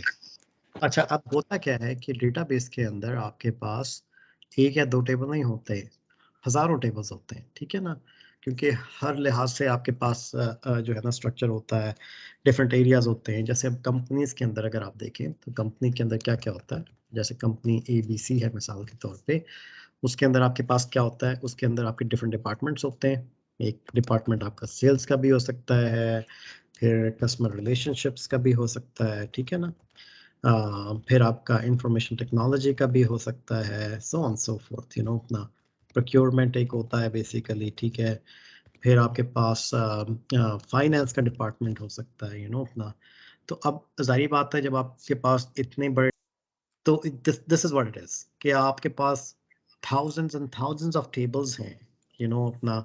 जब आप उनके अंदर रिलेशन बनाते हो तो जिस सिस्टम के अंदर बना रहे हो, यानी कि डेटाबेस के अंदर बना रहे हो, उसको आप बोलते हो RDBMS। सही है, ये बस इसको टर्म याद करें आप, यू नो, इससे मतलब यानी कि कंफ्यूज होने की जरूरत नहीं है आपको बिल्कुल भी, लेकिन कॉन्सेप्ट यही है। कंफ्यूजन तो नहीं होगी इसके ऊपर? अच्छा हसन भाई मुझे बताएं, RDBMS इज द थिंग जो हम अभी बात कर रहे थे कि हम एक टेबल का दूसरे टेबल से एक रिलेशन करते हैं। फॉर एग्जांपल कस्टमर आईडी के अंदर जो हमें पता चलता है कि ये जी इसके मजीद आगे एट्रीब्यूट्स हैं, उनका जो हम लिंक बनाते हैं, दिस इज बेसिकली RDBMS। मतलब आप सिंपल, जो अगर मैं सिंपल वर्ड्स में आपको बताऊं ना, तो रिलेशनल डेटाबेस मैनेजमेंट सिस्टम वो होता है जिसमें आप अपनी इंफॉर्मेशन मल्टीपल टेबल्स के अंदर रख सकते हो और उन टेबल्स को कंबाइन भी कर सकते हो, ज्वाइन भी कर सकते हो, ठीक है ना। ज्वाइन कैसे होगा? अब मिसाल के तौर पे ये देखें, कस्टमर इन्फो मेरे पास था, कस्टमर सेल्स था। अब मुझे एक रिपोर्ट बनानी है, तो मैं क्या करूंगा, यहाँ पे मैं कहता हूँ कस्टमर, माय कस्टमर सेल, ठीक है। अब यहाँ पे मुझे चाहिए उसका कस्टमर नेम चाहिए, फिर उसकी आईडी भी चाहिए मुझे यहाँ पे, कस्टमर आईडी, ठीक है। फिर उसके मुझे कौन सी डेट में सेल हुई है तो डेट भी चाहिए और उसका सेल्स भी चाहिए, ठीक है ना। अब आप देखें ये इंफॉर्मेशन मुझे चाहिए, ये मेरी रिक्वायरमेंट है। अब बेसिकली मैं अगर मैनेजर हूँ या कुछ भी मेरा काम है बेसिकली अपनी सेल्स को देखना कंपनी की, तो मुझे इंफॉर्मेशन चाहिए होगी कहीं ना कहीं से, सही है। अब वो कहाँ से इंफॉर्मेशन लेके आओगे, वही बात कि हमने ये डिफरेंट जगहों से तो लिखी हुई है अपना इंफॉर्मेशन। हम क्या करेंगे, हम जाएंगे यहाँ पे, अब मुझे कस्टमर आईडी कौन सी है, मैं यहाँ पे अगर थोड़ा सा एक्सेल के बेस पे करूँ, मुझे कस्टमर आईडी ये चाहिए, ठीक है। यहाँ पे मेरे पास आ गया। कस्टमर नेम कहाँ से आ रहा है, अब ये मैं यहाँ से उठा लेता हूँ बेसिकली, ठीक है ना। इसको पकड़ के मैंने यहाँ से उठा लिया, सही है। अब मुझे डेट चाहिए उसकी, कहाँ से उठाऊंगा मैंने यहाँ से उठा ली। और अब देखें सेल्स कितनी थी इसी डेट के अंदर, वो भी मैं इस तरीके से करूँगा। ये थी ना मेरे ख्याल से ये वाली, ठीक है। अब मैंने क्या किया, मैंने मल्टीपल जगहों से इंफॉर्मेशन उठाई। मैंने सेल्स की इंफॉर्मेशन यहाँ से उठाई और कस्टमर की इंफॉर्मेशन या जो नेम है उसका वो मैंने यहाँ से उठाया, ठीक है ना। अब ये आपको कौन सा क्लियर हुआ। अब ये भी तो हो सकता है ना कि आपके पास यहाँ पे सेल्स है, लेकिन मैं अब एक और भी चीज़ तो कर सकता हूँ कि मैंने कस्टमर टैक्स भी तो एक होता है ना मेरे पास, मैंने कस्टमर को कितना टैक्स जो है वो पे करना है, कस्टमर ने मुझे कितना करना है, तो ये भी तो चीज़ हो सकती है आपके पास। और इसी तरीके से मिसाल के तौर पे इसको मैं पकड़ लेता हूँ, रीजन की मुझे इससे ज़रूरत नहीं है, रीजन को मैं हटा देता हूँ यहाँ से, डिलीट लेफ्ट पे, या और यहाँ पे मैं कह देता हूँ टैक्स। टैक्स भी तो पे करना पड़ेगा कस्टमर को, राइट, वो भी एक चीज़ है ना अपना इम्पोर्टेंट है। तो अब मैं इसके अंदर इंफॉर्मेशन डाल देता हूँ, may be 150 something like that, right. इसको मैं कह देता हूँ कस्टमर टैक्स जी। अब मुझे तो ये अभी आपने एक नया टेबल ऐड किया, right, this is a separate table customer tax जी, ओके। ये सारे के सारे टेबल्स हैं। अब इन सब का रिलेशनशिप आपस में बन रहा है ना अपना, देखें अगर आप देखेंगे इन सब का रिलेशनशिप किसकी बेस पे बन रहा है, कस्टमर आईडी की बेस पे बन रहा है। तो मैं दोबारा चाहूंगा, मुझे सेल्स भी देखनी है, मुझे साथ देखना है कि टैक्स मैंने कितना चार्ज किया उसको। अब मैं क्या करूंगा, ये इन्फॉर्मेशन मैं यहाँ से उठा के ले आऊंगा, सही है। ये मेरे पास एक रिपोर्ट बन गई बेसिकली, ऐसा है कि नहीं है। ये जो टोटल प्रोसेस है इसको RDBMS कहते हैं, जो भी आपने किया है, करेक्ट। जिस प्रोसेस के अंदर ये हो रहा है बेसिकली, जिस जगह पे सारे का सारा डेटा सेव था और जहां से मैं ये रिलेशनशिप बना के लेके आ गया, उस पूरे सिस्टम को RDBMS बोलते हैं। ओके, प्रोसेस को नहीं बोलते, उस सिस्टम को RDBMS बोलते हैं। ठीक है, ठीक है। ये पॉइंट क्लियर हुआ अपना, कंफ्यूजन तो नहीं है इस पे? नहीं बिल्कुल नहीं जी सही है, बिल्कुल सही जी। मुश्ताक भाई है आपको थोड़ी सी बताएं, इसको क्लियर करते हैं। हाँ नहीं, बस मैं ये मुझे ये समझ आ रही थी कि ये प्रोसेस है या मतलब क्या चीज है, तो आपने एक्सप्लेन कर दिया ना। ये प्रोसेस नहीं, प्रोसेस को नहीं कहते RDBMS, नहीं, राइट। प्रोसेस नहीं जी, देखिए ना यहाँ ये पे जो इसमें नाम में आ रहा है सिस्टम आ रहा है बेसिकली, ठीक है ना। ये आपके एग्जैक्टली, पास मैंने फिजिकल सिस्टम है, ठीक है। तो अभी अपना जो एक मिसाल दी थी बहन ने, उसमें जो कहा था कि बुक है वो, तो आप समझ लें कि वो जो आपकी बुक है ना, यानी कि खाता बुक, वो आपका RDBMS है। सही हो गया जी, सही ये है, ठीक है। सिंप्लीफाइड फॉर्म में मैं बताना चाह रहा हूँ आपको। अच्छा जी, यहाँ तक आपको क्लियर हो गया सबको? क्वेश्चन, कंफ्यूजन, किसी भी किस्म की कोई प्रॉब्लम हो? यस क्लियर नहीं आ गई समझ, thank you. So far so good. Okay, sounds good. अच्छा, अभी तक हमने सिर्फ यहाँ तक टच अपॉन किया है और हमें माशाल्लाह से तकरीबन 45 मिनट से ज़्यादा हो गए, ठीक है ना। तो मैं अपना थोड़ा सा हाई लेवल पे इसको भी डिफाइन करना चाहता हूँ। मैंने थोड़ा सा आपको बताया बेसिक, जो है ना आपका बेसिक डेफिनेशन तो हमने कर ली थी बिजनेस इंटेलिजेंस की ना अपना। यहाँ तक हमें समझ में आ गई कि क्या बिजनेस इंटेलिजेंस होती है। बिजनेस इंटेलिजेंस के अंदर आपके पास मल्टीपल चीज़ें हैं, डेटा भी है, टेक्स्ट भी है, फिर डेटा फाउंडेशन जो है आपका RDBMS वो होता है, डेटाबेस जिसको आप बोलते हो, ठीक है। वो सारी की सारी चीज़ें मिलके ये बिजनेस इंटेलिजेंस के अंदर आ रही होती हैं, ठीक है। आप इंटेलिजेंटली, अब देखें ना यहाँ पे आप इंटेलिजेंटली चीज़ों को मैनेज कर रहे हो, सही है ना, एक प्रॉपर फॉर्मेट में मेरे पास पड़ा हुआ है, इंटेलिजेंटली टेबल मेरे पास पड़े हुए हैं जिसको मैं कनेक्ट करके अपनी इंफॉर्मेशन बना सकता हूँ। तो ये जो पूरा प्रोसेस जो चल रहा है, अब मुश्ताक भाई आपका पॉइंट आ रहा है कि इस पूरे प्रोसेस को हम क्या बोलेंगे, बिजनेस इंटेलिजेंस प्रोसेस बोलेंगे। ठीक हो गया? ओके, ठीक तो ठीक ये यहाँ तक आ गया आपका बेसिकली। ठीक। अच्छा, अब जब यहाँ तक चीज़ हमारे पास क्लियर हो गई, तो फिर एक और चीज़ होती है कि ये आपने सारा डेटा तो बना लिया अपना, और इन्फॉर्मेशन भी आपने बना ली, लेकिन आपने इसको प्रेजेंट कैसे करना है? कहीं ना कहीं तो प्रेजेंट करोगे ना आप बेसिकली, कि अच्छी किसी खुशखत जगह पे लिखना है या कुछ करना है, तो उसको सही जब अच्छे फॉर्मेट में आप डालते हो तो उसको रिपोर्ट कहते हैं या डैशबोर्ड्स बोलते हैं। ठीक है, अब रिपोर्ट्स का तो सिंपल सा आपको आइडिया होगा सबको, अपना ये देखें यहाँ पे ये एक रिपोर्ट ही बन रही है ना। अब मैं क्या कर सकता हूँ, मेरे पास कस्टमर सेल्स रिपोर्ट, इसको मैं कह सकता हूँ कस्टमर सेल्स रिपोर्ट बाय, कह सकता हूँ विद टैक्स इंफॉर्मेशन। अब मैं इसको बड़ा अच्छा खूबसूरत सा बना सकता हूँ, यहाँ पे पकड़ के लार्ज मैंने कर दिया, यहाँ पे अगर मैं लोगो डालना चाहूँ लोगो डाल सकता हूँ। तो ये मेरे पास अगर KFC की मिसाल के तौर पे यहाँ पे मुझे देनी है, ये भी कर सकता हूँ। इसको मैं अगर थोड़ा सा एक्सपेंड करना चाहूँ इस तरीके से, इसको मैं इस तरीके से कर लेता हूँ। ठीक है, अब ये चीज़ अगर मैं चाहूँ, आई थिंक इसने सी नहीं किया copy, my apologies, just give me a सेक।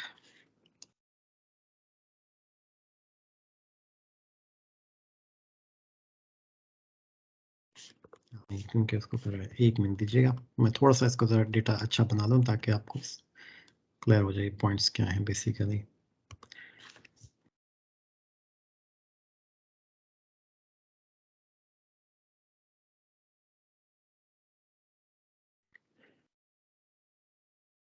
अब ये सही चलेगा।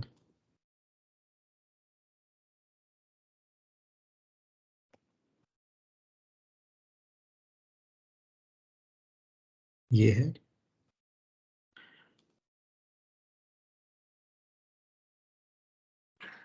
इस तरीके से, और ये ऐसे है और ये ऐसे है। मैं 1006 कर देते हैं इसको, बल्कि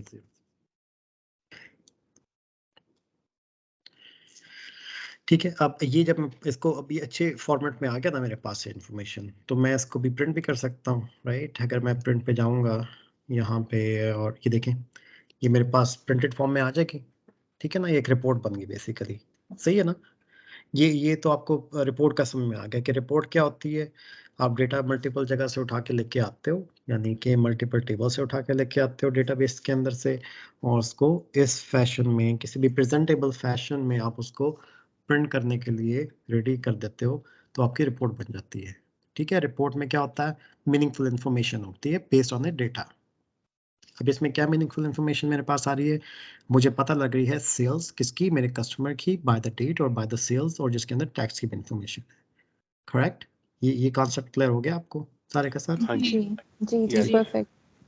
अच्छा, दूसरा जो हमने यहाँ पे लिखा था, एक रिपोर्ट तो हो गई, लेकिन एक और भी चीज़ होती है जिसको हम बोलते हैं डैशबोर्ड, या डैशबोर्ड, और साथ में इसके अंदर विजुअलाइजेशंस भी बोलते हैं। विजुअलाइजेशंस क्या मतलब हुआ, इसका मतलब ये हुआ कि ये जो हमारे पास डेटा है, ठीक है ना, अब डेटा में उसको जो है ना, अगर मेरे पास अभी तो फिलहाल आपके पास देखें मेरे ख्याल से 15-20 किस्म की लाइनें हैं, लेकिन इमेजिन करें ये अगर 10,000 लाइन्स हों आपके पास, तो आपको मेरे ख्याल से कम 100-150 पेजेस तो प्रिंट करने पड़ेंगे उसके लिए, उसको देखने के लिए, उसको समझने के लिए। तो ये मुश्किल नहीं हो जाएगा? मैंने एक आम बंदे के पास बहुत मुश्किल हो जाएगा उसके लिए। इतना और टाइम अगर भी नहीं है। इतना टाइम भी नहीं है। ये अगर आप मैनेजर हो या किसी कंपनी के CEO, या आप इसको इस तरीके से देखें कि अगर आप किसी मुल्क के प्रेसिडेंट हो, तो आपके पास इतना टाइम ही नहीं होगा कि आप इतना काम करें। तो वो क्या असम में करते प्रेसिडेंट ठीक है, हम प्रेसिडेंट है।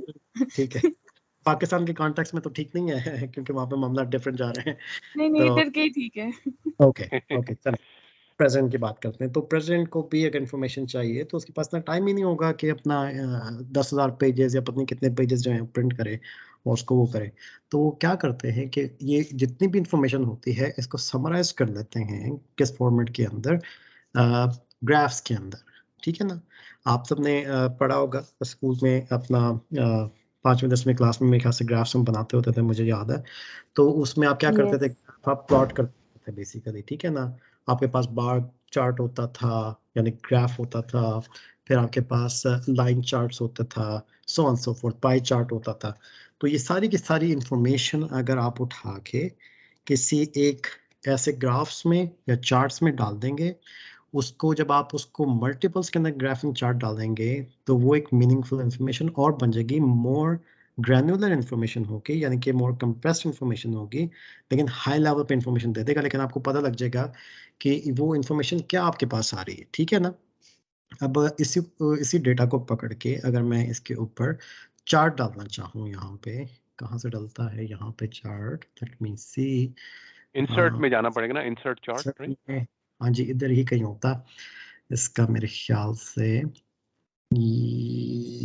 यहाँ पे है, ये रहा, ये चार्ट्स हैं बिल्कुल, ये मैंने पकड़ा। ठीक है, अब मुझे सेलेक्ट करना है डेटा, कौन सा मैं सेलेक्ट करूंगा, मैं सारे को पकड़ के सेलेक्ट कर सकता हूँ, बल्कि इजी वे ये है कि मैं पहले सेलेक्ट कर लेता हूँ। ये सारा मैंने सेलेक्ट कर लिया, बल्कि इतना करते नहीं तो बहुत ज़्यादा डेटा वो बन जाएगा चार्ट उसके ऊपर।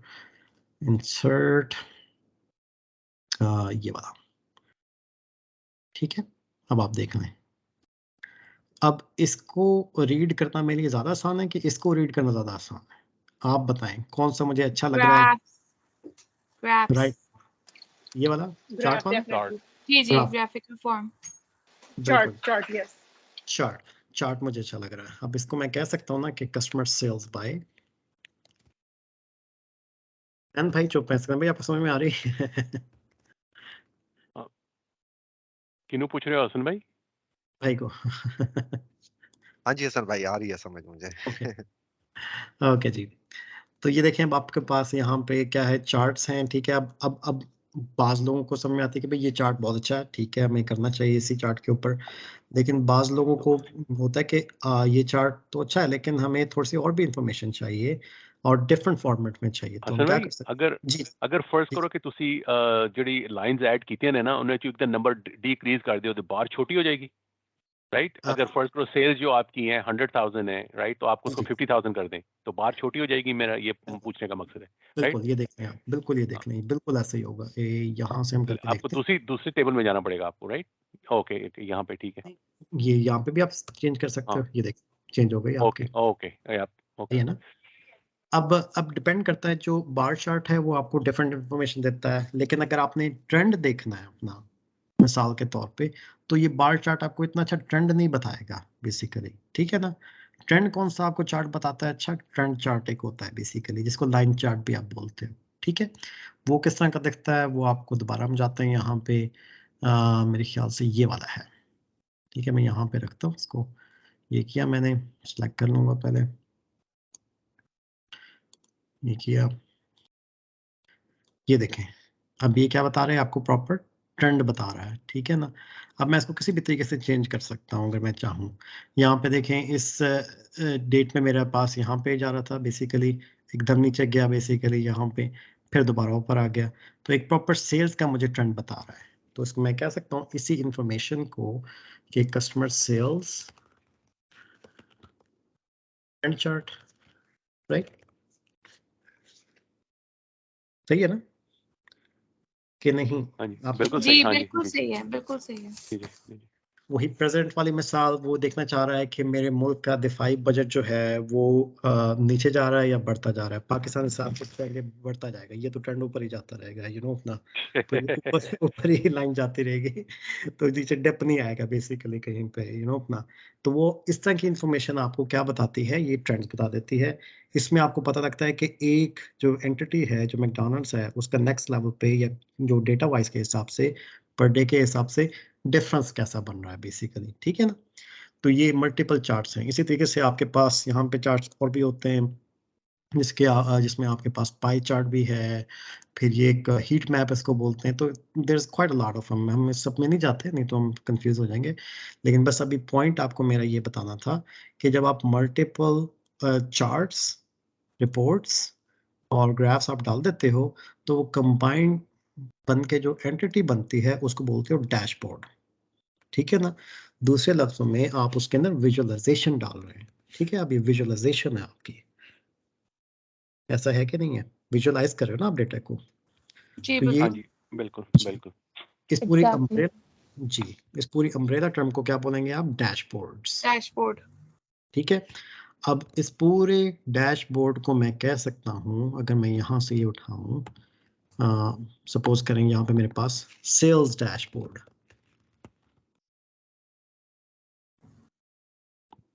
यहाँ पे पकड़ के मैं यहाँ पे ये डाल दिया मैंने,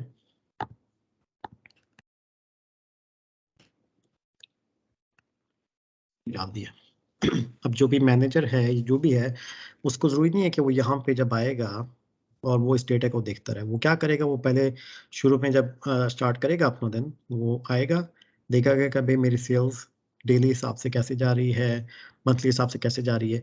तो अगर वो जैसे देखेगा यहाँ पे डिप आ गया, यानी कि नीचे चले गई, तो एक उसके लिए अलार्म हो जाएगा, भाई क्यों मेरी सेल्स नीचे जा रही है। तो जितने भी इसके सब ऑर्डिनेट्स होंगे, बंदे होंगे, उनको जाके पूछेगा भाई ये क्या चल रहा है, क्यों चल रहा है इस तरीके से, यू नो ना। तो ये डैशबोर्ड इस तरीके से आपको बड़ी हेल्पफुल होती है क्विकली इंसाइट्स लेने के लिए किसी भी डेटा के बारे में, ठीक हो गया। और यही सेम डेटा जो डैशबोर्ड है, ये आपका वेब के ऊपर भी डाल सकते हैं, यानी वेबसाइट के ऊपर भी डाल सकते हैं। और अब तो बहुत ज़्यादा एडवांस हो गया है। अब सीईओज जैसे होते हैं किसी भी कंपनी के, वॉलमार्ट का आप सबने आई एम श्योर के नाम सुना होगा, अगर नहीं सुना तो वॉलमार्ट बहुत बड़ा एक स्टोर है जो कि अपना रिटेल स्टोर है, ठीक है ना। वहाँ पे आप क्या होता है कि वहाँ पे एवरी सेकंड के हिसाब से, डिफरेंट रीजन के हिसाब से सेल हो रही होती है। तो जो उनका सीईओ होगा या उनका जो मैनेजर होगा, फाइनेंशियल मैनेजर, वो रियल टाइम पे देख रहा होता है कि मेरी सेल्स जो हैं वो किसी भी रीजन के अंदर या किसी भी स्टोर के अंदर नीचे जा रही है या ऊपर जा रही है, कि नीचे जा रही है तो क्यों जा रही है। तो सब उसको इन्फॉर्मेशन उसके फ़ोन के अंदर मिल जाती है, ठीक है ना। तो वो इतना क्विकली आपने डिसीजंस लेना होते हैं, तो उसके लिए जब तक आपको इस तरह के फॉर्मेट में डेटा नहीं होगा आपके पास, आप क्विक डिसीजंस नहीं ले पाओगे, ठीक है ना। तो ये पूरे का पूरा कॉन्टेक्स्ट जो आपको बता रहा है, ये वही अगेन बता रहा है कि आपने डेटा को कैसे यूज किया, डेटा को कैसे प्रेजेंटेबल फॉर्मेट में लेके आए, और उसके बाद आपने कैसे उसके ऊपर रिपोर्ट्स बनाई, फिर कैसे उसके ऊपर आपने डैशबोर्ड्स बनाए। और अगेन जो कॉन्सेप्ट्स है आपके बिजनेस इंटेलिजेंस के, dashboard is one of the major concept, क्योंकि आप उसकी बेस पे डेटा को एनालाइज करते हो, ठीक है ना। दूसरे लफ्जों में अगर मैं थोड़ा सा एक टेक्निकल लफ्ज बोलूंगा, उसको कहते हैं स्लाइस या डाइस, ठीक है। अभी मैं आपको डिटेल में नहीं जाता, लेकिन हाई लेवल पे आप ये समझ लें, मुझे स्लाइस करना है, मुझे देखना है कि मेरी इस डेट के हिसाब से कौन सी बेसिकली सेल्स थी। मतलब अब मुझे ये भी मैं देख सकता हूँ, मैकडॉनल्ड्स तो आ गया, लेकिन कौन से रीजन के अंदर है, ठीक है। अगर रीजन के अंदर है तो रीजन में कौन सी सिटी है, सो ऑन सो फोर्थ। तो आप डेटे को स्लाइस भी कर रहे हो, यानी कि काट भी रहे हो बेसिकली, और डाइस भी कर रहे हो। डाइस का समझते ना, बेसिकली आप डाइस यूज करते हैं बेसिकली, कौन सी होती है अपना गेम ओवरऑल के अंदर, बिल्कुल। तो वो आप स्लाइसिंग और डाइसिंग कर रहे होते हैं डेटा को, ठीक है ना। तो ये सारे का सारा कॉन्सेप्ट आपका बीआई के अंदर आता है, और उसके अंदर डैशबोर्डिंग के अंदर ये कॉन्सेप्ट है आपके पास, ठीक है। जी। क्लियर हो गया ये पॉइंट?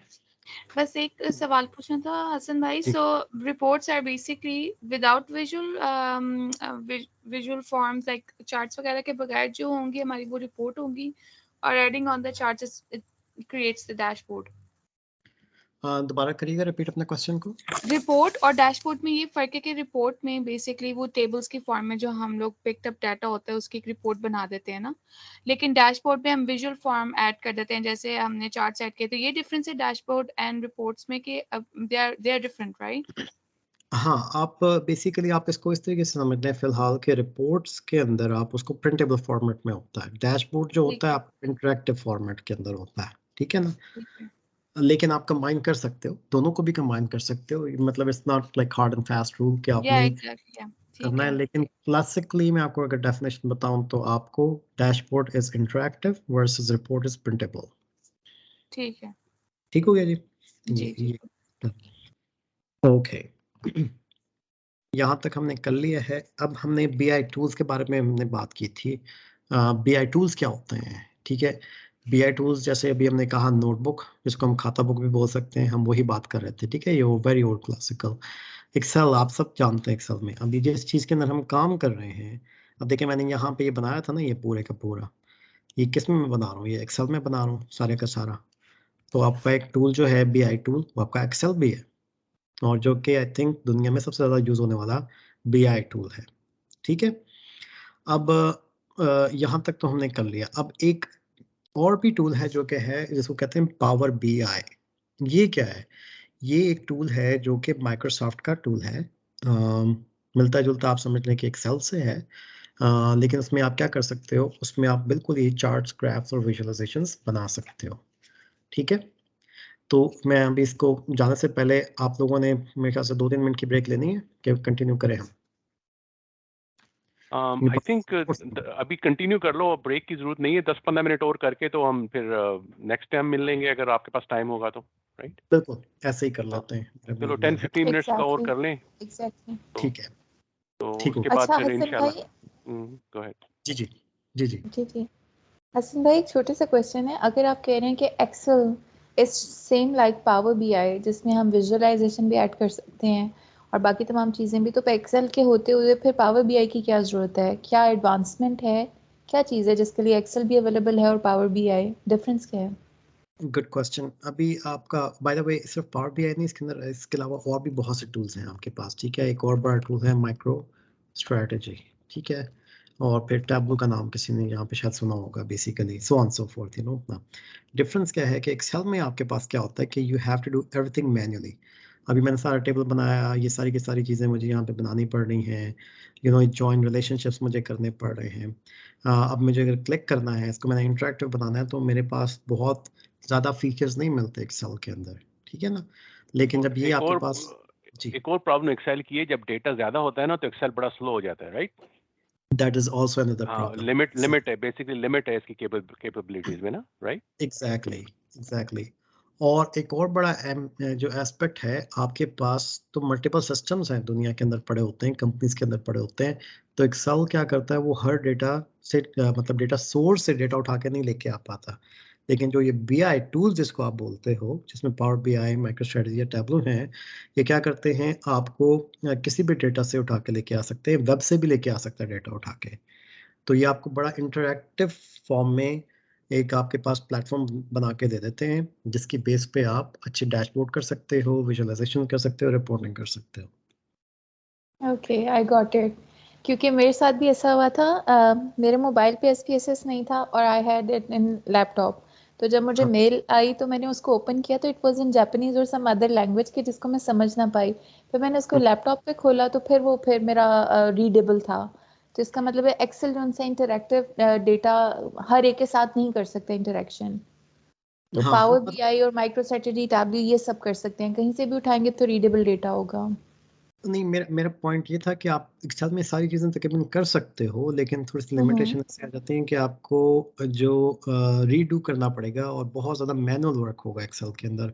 और एक पॉइंट ओके। अपना जैसे मुश्ताक भाई ने बताया कि एक्सेल की लिमिट है आपके पास। ठीक है, अगर आपके पास एक नंबर बस थ्रो कर रहा हूँ, डोंट कोट मी, नहीं है, अगर 2 मिलियन रैकेट्स है ना आपके पास, तो एक्सेल के अंदर 2 मिलियन रैकेट डालना, जब आप उसको रन करोगे या ओपन करोगे तो बहुत देर लग जाएगी इसको। ठीक है ना, राइट अब आप इसको राइट। वेब पे नहीं डाल सकते। ठीक है, एक्सेल को, ठीक है। तो उसमें भी एक मसला है आपके पास। लेकिन जो ये वाले टूल्स हैं जिसके हम बारे में बात कर रहे हैं, और खासतौर पे पावर BI के बारे में बात करेंगे, उसके अंदर आप अपना वेब के अंदर भी डाल सकते हो, मोबाइल में भी डाल सकते हो, और जितना भी डेटा आपके पास बड़ा भी हो जाए तो आप उसको you know, you can work on that basically. Okay ठीक है, ओके, थैंक अभी आप यू। इसको अभी आप देख लोगे। हम क्विक जो है ना, इसके एक थोड़ा सा डेमो देते हैं पावर BI का, और तो आपको अंदाजा हो जाएगा कि how easy that would become. ठीक है जी, अच्छा हसन भाई, एक चीज क्विकली पूछ लूं? जी जी please. When you say interactive, you meant two-way communication? Well, interactive से मुराद ये है कि देखिए ना, अब आपके पास यहाँ पे मुझे अगर ये मेरे पास ये कस्टमर था, ठीक है ना। जी दो कस्टमर है यहाँ पे। अगर मैं इसको क्लिक करूंगा इस कस्टमर को, तो ये मेरा चार्ट जो है ये ऑटोमेटिकली उसके साथ अपडेट होना चाहिए। हाँ जी जी जी ठीक तो है। आप कम्युनिकेशन कह सकते हो, कम्युनिकेशन में तो आप वर्बली बात कर रहे होते हैं ना, इंटरेक्टिव में आप अपना सिस्टम के साथ इंटरेक्ट कर रहे हो बेसिकली, ठीक है सिस्टम ना, के साथ टू या ओके इंटरेक्ट कर रहे हो, रैपिड है रैपिड रैपिड है। और अभी आप देखना पावर बीआई के अंदर ये कैसा होगा बेसिकली, ठीक है। ठीक है ठीक। अच्छा जी, ये टूल है पावर बीआई का। Bye the way power BI desktop इसका नाम है टूल का, और ये फ्री ऑफ कॉस्ट आपको मिलता है। आप इसको डाउनलोड करें और इसको इंस्टॉल करें। ये मैं लिंक आपको भेज दूंगा, ये मुशताक भाई को, तो मुशताक भाई आपसे शेयर कर लेंगे। इसको कहते हैं power BI desktop, free version है।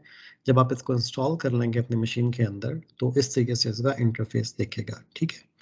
अब क्योंकि अब हम बात कर रहे थे डैशबोर्ड में क्या होता है, मेजोरिटी में आपकी विजुअलाइजेशंस होती हैं। तो आप देख लें यहाँ पे उन्होंने ऑलरेडी विजुअलाइजेशंस के चार्ट्स काफ़ी दिए हुए हैं आपको, ठीक है ना। आप देखें एक ही जगह पे आपके पास सारी की सारी इंफॉर्मेशन है। अच्छा, अब हमने कहा था कि डेटा जो है ना आपका एक्सेल में एक खास स्पेसिफिक जगह से आ सकता है, लेकिन यहाँ पे अगर आप खोल के देखेंगे, जब मैं इसको क्लिक करता हूँ गेट डेटा, मैं इसको ओपन करूँगा, जब ये अगर ओपन हो जाए तो अभी बेचारा लगता है कि स्टक हो गया थोड़ा सा, ये हो गया। अच्छा, अब आप देखें यहाँ पे, अब मैंने ऑल पे किया है, तो अब आप कितने सिस्टम्स हैं, हजार सिस्टम्स होंगे इसके अंदर, जिसमें से आप अपना लेके आ सकते हो। अभी देख तो नहीं रहे हजार, लेकिन यहाँ पे अगर मैं आप क्लिक करूँगा सर्टिफाइड कनेक्टर्स पे, आपकी तो स्क्रीन स्टक है हसन भाई। आपके पास काफी ज्यादा देखें आपके पास सोर्सेस है, आप कहीं से भी डेटा उठा के लेके आ सकते हो। यहाँ पे एक है वेब के ऊपर से, मैं Microsoft.com के ऊपर Yahoo.com पे जाके ये डेटा वहां से उठा के लेके आ सकता हूँ, उसको एनालाइज कर सकता हूँ। एक्सेल आपको ये चीज़ प्रोवाइड नहीं करता, ठीक है ना। लिंक्डइन से लेके आ सकते हैं, फेसबुक से लेके आ सकते हैं, there so many different places. Question? तो जैसे data.gov है, वो भी सोर्स है इसमें? data.gov आप कह रहे थे? इसमें से भी आप ला सकते हैं, अगर आपका यूआरएल है उसके अंदर तो बिल्कुल लेके आ सकते हैं। और यहाँ पे यूआरएल का भी ओके, ओह दैट्स गुड। ये वेब का है, ठीक है। ये हाँ देखें ठीक है, यहाँ पे राइट जब राइट राइट। आप हाँ करेंगे तो ये आपको यूआरएल पूछेगा बेसिकली। तो कोई भी यूआरएल आपसे डालना है, वो आपको डेटा वहां से आप इंपोर्ट करके लेके आ पुल कर सकते हो, सकते हैं। Okay good. तो it's a very strong tool, ठीक है। लेकिन अभी हम काम करेंगे सिर्फ एक्सेल के ऊपर और CSV, एक होता है अपना टेक्स्ट बेस्ड फॉर्मेट, CSV और एक्सेल के ऊपर। तो सबसे पहले मुझे एक्सेल का डेटा चाहिए। मैं यहाँ पे भी क्लिक कर सकता हूँ, यहाँ पे भी क्लिक कर सकता हूँ, लेकिन मैं यहाँ से स्टार्ट करता हूँ क्योंकि this is a more common place, ठीक है। मोर, अभी जो आपने वो एक्सेल स्प्रेडशीट क्रिएट की थी, वो इंपोर्ट कर रहे हैं आप इसमें लेके आएंगे, राइट? जी मैं आपको थोड़ा सा, मेरे पास एक दो सैम्पल फॉर्मेट है बेहतर फॉर्मेट में पड़े हुए हैं, तो मैं वो आपको ओके पहले दिखा। ठीक है ठीक है। जी, तो मैंने एक सेल को सिलेक्ट किया, मैं इसको करूंगा कनेक्ट। अब देखें मेरे पास यहाँ पे एक डेटा पड़ा हुआ है, ये BI डायमेंशनल का, मैंने इसको सिलेक्ट किया।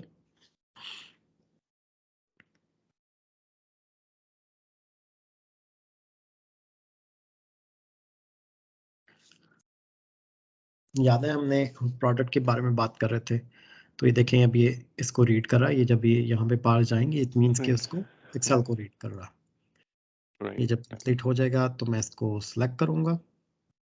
ये देखें सारे का सारा मेरे पास डेटा आ गया इस तरीके से। और भी डेटा मैं लेके आ सकता हूँ, ये मल्टीपल डेटा है, बट मुझे फिलहाल इसमें प्रोडक्ट टेबल से चाहिए, ठीक है। मैं इसको लोड कर लूंगा।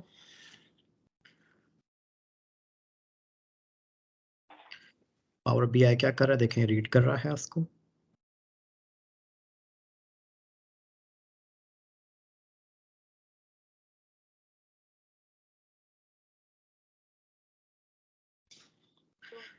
इतनी रोज उसने डाउनलोड कर ली, ठीक है। अभी मेरे पास एक प्रोडक्ट का डेटा आ गया। अच्छा, अब इसको मैं जरा खोल के देखता हूँ।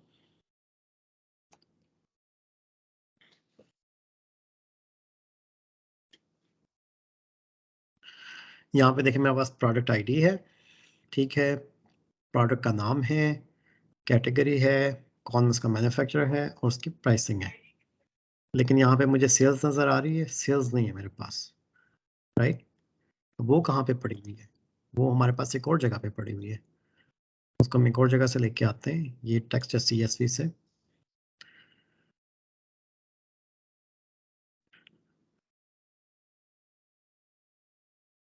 ठीक है, अभी देखें सारी की सारी इंफॉर्मेशन आपके पास यहाँ पे आ गई बेसिकली।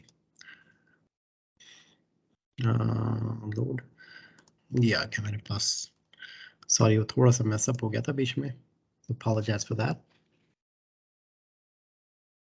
इट्स ओके हसन भाई, नो प्रॉब्लम। आपको लेकिन इस सेशन के पैसे नहीं मिलेंगे आपको। It's okay. वो चलो बाद में बात करते हैं मुस्ताक भाई। ओके अभी ऐसे ही रहने देते हैं। ओके अच्छा ठीक, अब देखें ये जरा क्लीनर डेटा है, ठीक है ना, मैं इसको लोड कर लेता हूँ।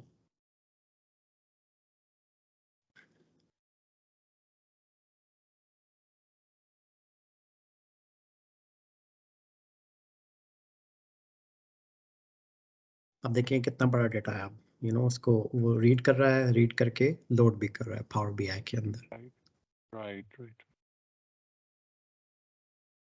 और एक्सेल में क्या होता है कि एक्सेल में ये काफ़ी टाइम भी लेता, और एक्सेल समटाइम जो है ना क्रैश भी हो जाती है आपकी। पावर जी, पावर BI क्या करता है कि इतना डेटा लोड करता है, उसको फिर कंप्रेस भी करता है बाद में। Right okay. तो इट्स ये जो है आपका, ये क्लाउड वर्जन है आपका, ये लोकल सेव कर रहा है आपके डेस्कटॉप पे? ये डेस्कटॉप पे है जी। ओके। पावर BI की भी हमने बहुत ज़्यादा डेप्थ में नहीं गए। पावर BI का जो है ना, it's a combination of multiple tools जो कि आपके पास लोकल आपके डेस्कटॉप पे इंस्टॉल होता है, उसको पावर BI क्लाइंट बोलते हैं, जिसपे मैं भी काम कर रहा हूँ। उसके अंदर आप पूरा डिफाइन करते हो, स्ट्रक्चर्स डिफाइन करते हो, चार्ट्स बनाते हो, ग्राफ्स बनाते हो, और फिर एक पावर BI वेब भी है बेसिकली। जब आप चार्ट्स और ग्राफ्स बना लेते हो, फिर वो जो होता है डैशबोर्ड, वो फिर आपको वेब के ऊपर पब्लिश करते हो, जहाँ पे लोग सारे देखते हैं उसको। ठीक हो गया जी। अच्छा जी, अब यहाँ पे देखें प्रोडक्ट टेबल हमने पहले किया था, अब मैं इसको दोबारा एडिट क्वेरी की तरफ जाऊँगा। अब आप देखिएगा ब्यूटी ऑफ पावर BI, ठीक है ना, कि यहाँ पे अब मेरे पास देखें नल आ रहे हैं, मुझे ये नल्स नहीं चाहिए बेसिकली। इट मीन्स कि मेरा डेटा अच्छा नहीं है, तो मैं क्या करूँगा, सिंपली सेलेक्ट करूँगा इसको। अभी देखें यहाँ पे कहता है लिस्ट में भी इनकम्प्लीट, मैं इसको क्लिक किया और ये सारी लिस्ट आ गई। अब मुझे नल नहीं चाहिए, इसको मैंने सिर्फ अनचेक किया, इसको मैं ओके करूँगा, तो ये सारे के सारे जितने भी मेरे पास नल्स थे ना, उसको उसने गायब कर दिया। ठीक है, एक्सेल में आप वहाँ पे भी कर सकते हो, लेकिन अब सारी बात है यहाँ पे आपने जस्ट विद वन क्लिक आपने सारा कर दिया। इसको क्लोज एंड अप्लाई करूँगा, ये आपके पास हो गया। ठीक है, अब आपने डेटा को यहाँ पे आप देखें, ये सारी की सारी चीज़ें, कैटेगरी आ गई, मैन्युफैक्चर आ गया, उसका प्राइस आ गई, प्रोडक्ट आ गई, प्रोडक्ट आईडी आ गई। यहाँ पे आप देखें प्रोडक्ट आईडी, वही हमने बात की थी, यूनिक आइडेंटिफायर या कॉमन डिनोमिनेटर क्या है आपका, प्रोडक्ट आईडी है, फिर उसकी डेट है, फिर उसकी रेवेन्यू है, यूनिट्स हैं, और कौन से ज़िप कोड के ऊपर रेवेन्यू आपने कितनी सेल्स की है, ठीक है ना, उसके ऊपर। अच्छा, अब आप ये देखिएगा, हम बात कर रहे थे यहाँ पे जो लास्ट एक्सेल में हमने कहा था कि जब आपके पास मल्टीपल डेटा सेट्स होंगे, अपना तो मल्टीपल टेबल्स होंगे आपके पास, ठीक है ना।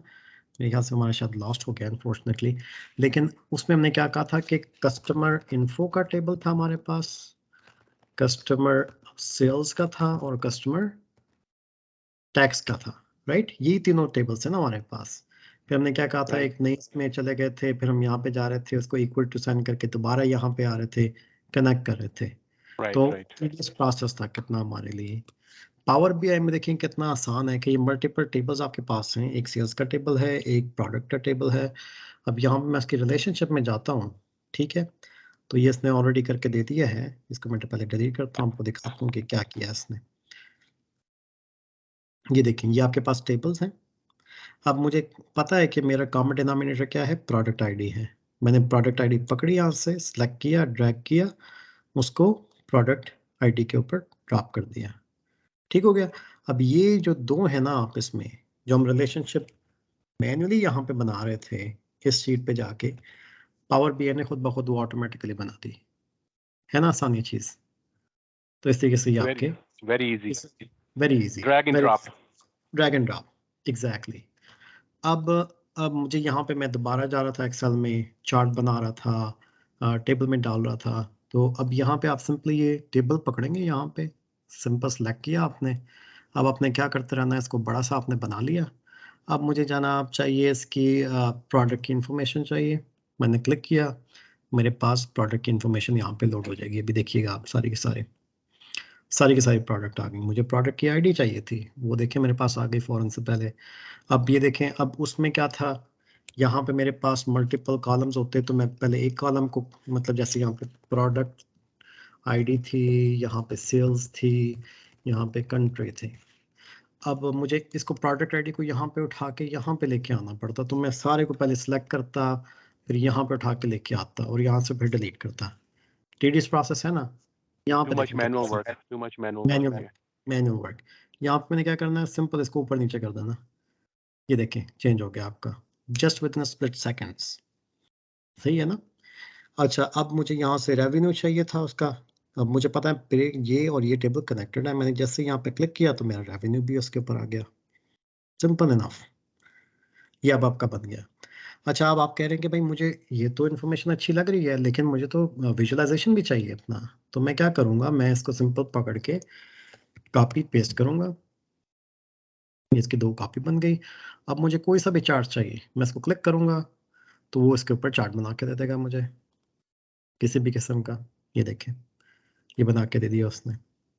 अब मुझे पता है कि काफ़ी ज़्यादा है डेटा इसके अंदर, मतलब यानी कि चार्ट नहीं दिख रहा, तो मैं क्या करूँगा, मैं बेसिकली क्या कर सकता हूँ कि डेट जो है उसको यहाँ पे फिल्टर डाल सकता हूँ, फिल्टर पे डाल सकता हूँ, यहाँ पे फिल्टर ऑन दिस पेज। सही है जी। अब यहाँ पे आप देखेंगे, आप इसको कह सकते हैं कि is less than equal to, ठहरिए यहाँ से किधर आ गया, डेट मुझे चाहिए था, मैंने गलत डाल दिया। डेट हायरार्की मुझे चाहिए क्वार्टर। ठीक है, अब मैंने फर्स्ट क्वार्टर में देखना है इसको। ये देखें कैसे डेटा चेंज हो गया। ठीक है, अब मुझे डे के हिसाब से चाहिए, वो भी मैं कर सकता हूँ, अपना। ये देखें चेंज हो रहा है कि नहीं हो रहा। ये भी डेटा काफ़ी है, लेकिन मैं इसको अगर इस तरीके से देखूं, या ये वाला चार्ट डालें या ये वाला डालें, लेट्स सी। इसमें मुझे थोड़ा सा कम दिखाए डेटा। प्रोडक्ट को यहाँ पे डाला मैंने, और ये देखें अभी काफ़ी ज़्यादा ये आपके पास बेहतर हो रहा है चार्ट। ठीक है ना। अब मैं इसको डेटा को कम करता जाऊँगा, ये मेरे पास अपडेट हो रहा है इस तरीके से। अगर मुझे कुछ नहीं दिखाना, मैं इस तरीके से कर सकता हूँ। मुझे सिंपल अगर चाहिए, मिसाल के तौर पे एक नया चार्ट मैं बनाता हूँ, उसके अंदर मुझे ये देखना है। ठीक है ना, मुझे क्या चाहिए, सिर्फ ट्रेंड देखना है। मैं अपनी रेवेन्यू डाल दूंगा यहाँ पे। ठीक है, ये देखिए रेवेन्यू आ गया। फिर मुझे इसके साथ यूनिट्स भी चाहिए, यूनिट्स भी आ सकते हैं। ये आपके पास कैसे मैंने इसको देखना है, प्रोडक्ट की बेस पे देखना है। इस तरीके से अब आपके पास यहाँ पे आपके पास आ गया, लेकिन अभी भी काफ़ी ज़्यादा है, मुझे कैटेगरी के बेस पे देखना है इसको, ट्रेंड को। तो मैंने देखें ये कैसे उसने बना दिया है। ठीक है ना, रूरल अर्बन मिक्स करके उसने बना दिया चार्ट। ये अभी इसको हम डिफाइन कर सकते हैं और भी ज़्यादा, लेकिन पॉइंट बताने का ये है कि आप इसको डिफरेंट क्लिक करते जाएंगे तो डिफरेंट किस्म के चार्ट्स आपके बनते जाएंगे इसके अंदर, अपना। सही है, ये एक अच्छा चार्ट मुझे लग रहा है। अब मुझे इस तरह का एक चार्ट चाहिए, अब मुझे एक और चाहिए, आई थिंक। Ji, question. सही है, सही, सो फार सो गुड हसन भाई। अच्छा जी, अब इसके अंदर एक और चार्ट होता है, उसको आप कहते हो हीट मैप। ये देखें, अब देखें क्या करेगा। अब आपका ये आपने कर लिया, अब दोबारा इंटरेक्टिव हो गया, इसको क्लिक करते जाएंगे तो ये डेटा आता जाएगा। ठीक है, अब देखें अभी भी ज़्यादा है। अब मुझे इंटरेक्टिव कैसे करना है, मैं इसको क्लिक करूँगा, देखें वो चेंजेस होता जाएंगे, थोड़ी बहुत ना अपडेट्स होते जाएंगे। ये थोड़ा सा भी सही नहीं हो रहा है ये, लेकिन ये देखें थोड़ा थोड़ा ये कर रहा है। बेसिकली हमारा भी डेटा सेट नहीं हुआ हुआ। हम क्या करते हैं कि यहाँ पे मंथ के हिसाब से डालते हैं। हसन भाई क्वेश्चन करना था। जी जी, अभी आपने कहा हमारा डेटा सेट नहीं हुआ, तो क्या ये रॉ डेटा और कोई सेट डेटा इस तरह का कोई टर्म है जो, या हर तरह का डेटा बीआई पावर पे इस्तेमाल हो सकता है? क्योंकि आपने बोला अभी डेटा सेट नहीं है, तो व्हाट डज इट मीन? हाँ जी, उसका मतलब ये हुआ कि आपने प्रॉपर फिल्टर्स नहीं लगाए, क्योंकि मल्टीपल आपने देखा था ना, काफ़ी डेटा हमने लोड किया बेसिकली, ठीक है ना। वो हो सकता है हमारे पास कोई ऐसी हो जहाँ पे प्रोडक्ट आईडी वगैरह नल हो, सही ना हो, तो हमें क्लीन अप भी करना पड़ता है डेटा को, ठीक है। ओके तो उसके हिसाब से जब सेट डेटा का मतलब ये होगा कि आपने क्लीन किया, क्लेंस कर लिया डेटा को, और आपका प्रॉपर प्रेजेंटेबल फॉर्मेट में, सही है। जी जी ये जी हाँ हसन जी भाई एक सवाल है, जी प्लीज। इसमें आपने इंपोर्ट किए हैं शीट्स एक्सेल से, राइट? तो इसका मतलब है कि हम इसमें इसमें जो प्राइमरी एंट्री है वो किसी ना किसी फॉर्मेट में पड़ी होगी, तो फिर हम पावर बीआई में काम कर सकते हैं, या हम प्राइमरी जो डाटा है वो फर्स्ट इसमें ऐड करके फिर इस पे मोर ओवर वर्क कर सकते हैं? हाँ, आपका ना डेटा किसी फॉर्मेट में पड़ा होना चाहिए। अभी देखिए यहाँ पे Yeah, जब you have to have it in the primary form somewhere at your desktop, and then you can import it here, right? आप डेस्कटॉप पे कह सकते हो, आप उसको अपना Oh कैसे yeah, URL कहीं से भी। यूआरएल से भी कर सकते हो, कहीं से भी लेके आ सकते हो।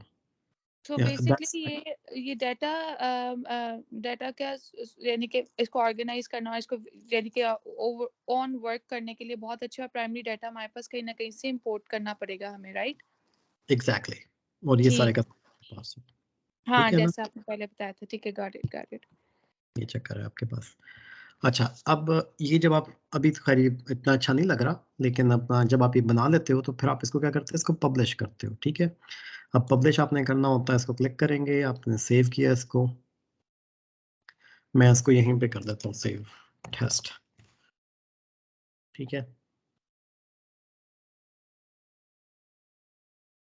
यहाँ पे आपने क्या करना है, एक वर्क स्पेस बनानी है, आप इसको कह सकते हो माई वर्क स्पेस, सेलेक्ट किया,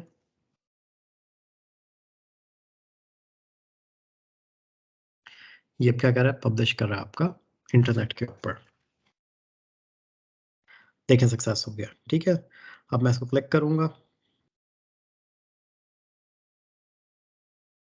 मेरे ख्याल से ये ओपन हुआ है, मैंने किया हुआ।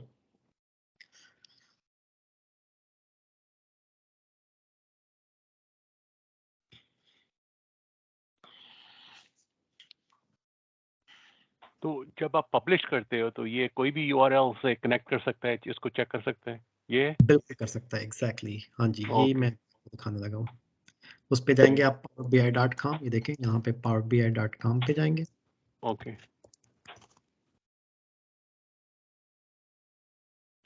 और ये देखें माय वर्क स्पेस पे मैंने पब्लिश किया था, इसको क्लिक किया तो ये टेस्ट वाला आ गया, ठीक है ना। अब मैं इसको क्लिक राइट। करता हूँ तो ये देखें आ गया मेरे पास। अब मुझे शेयर करना है इसको किसी के साथ, मैं अभी फ़िलहाल मेरे पास फ्री वाला है, लेकिन आप उसको ईमेल भी कर सकते हो, आप अपना डाउनलोड भी कर सकते हो, पीडीएफ में एक्सपोर्ट भी कर सकते हो, पावर पॉइंट पे भी डाल सकते हो। You can do it so many different things you know here. सही हो गया जी? This is good information Hasan भाई, बहुत इजी जी, और बहुत अच्छी तरह एक्सप्लेन किया आपने। थैंक यू वेरी जज़ाकल्लाह। मच। No problem.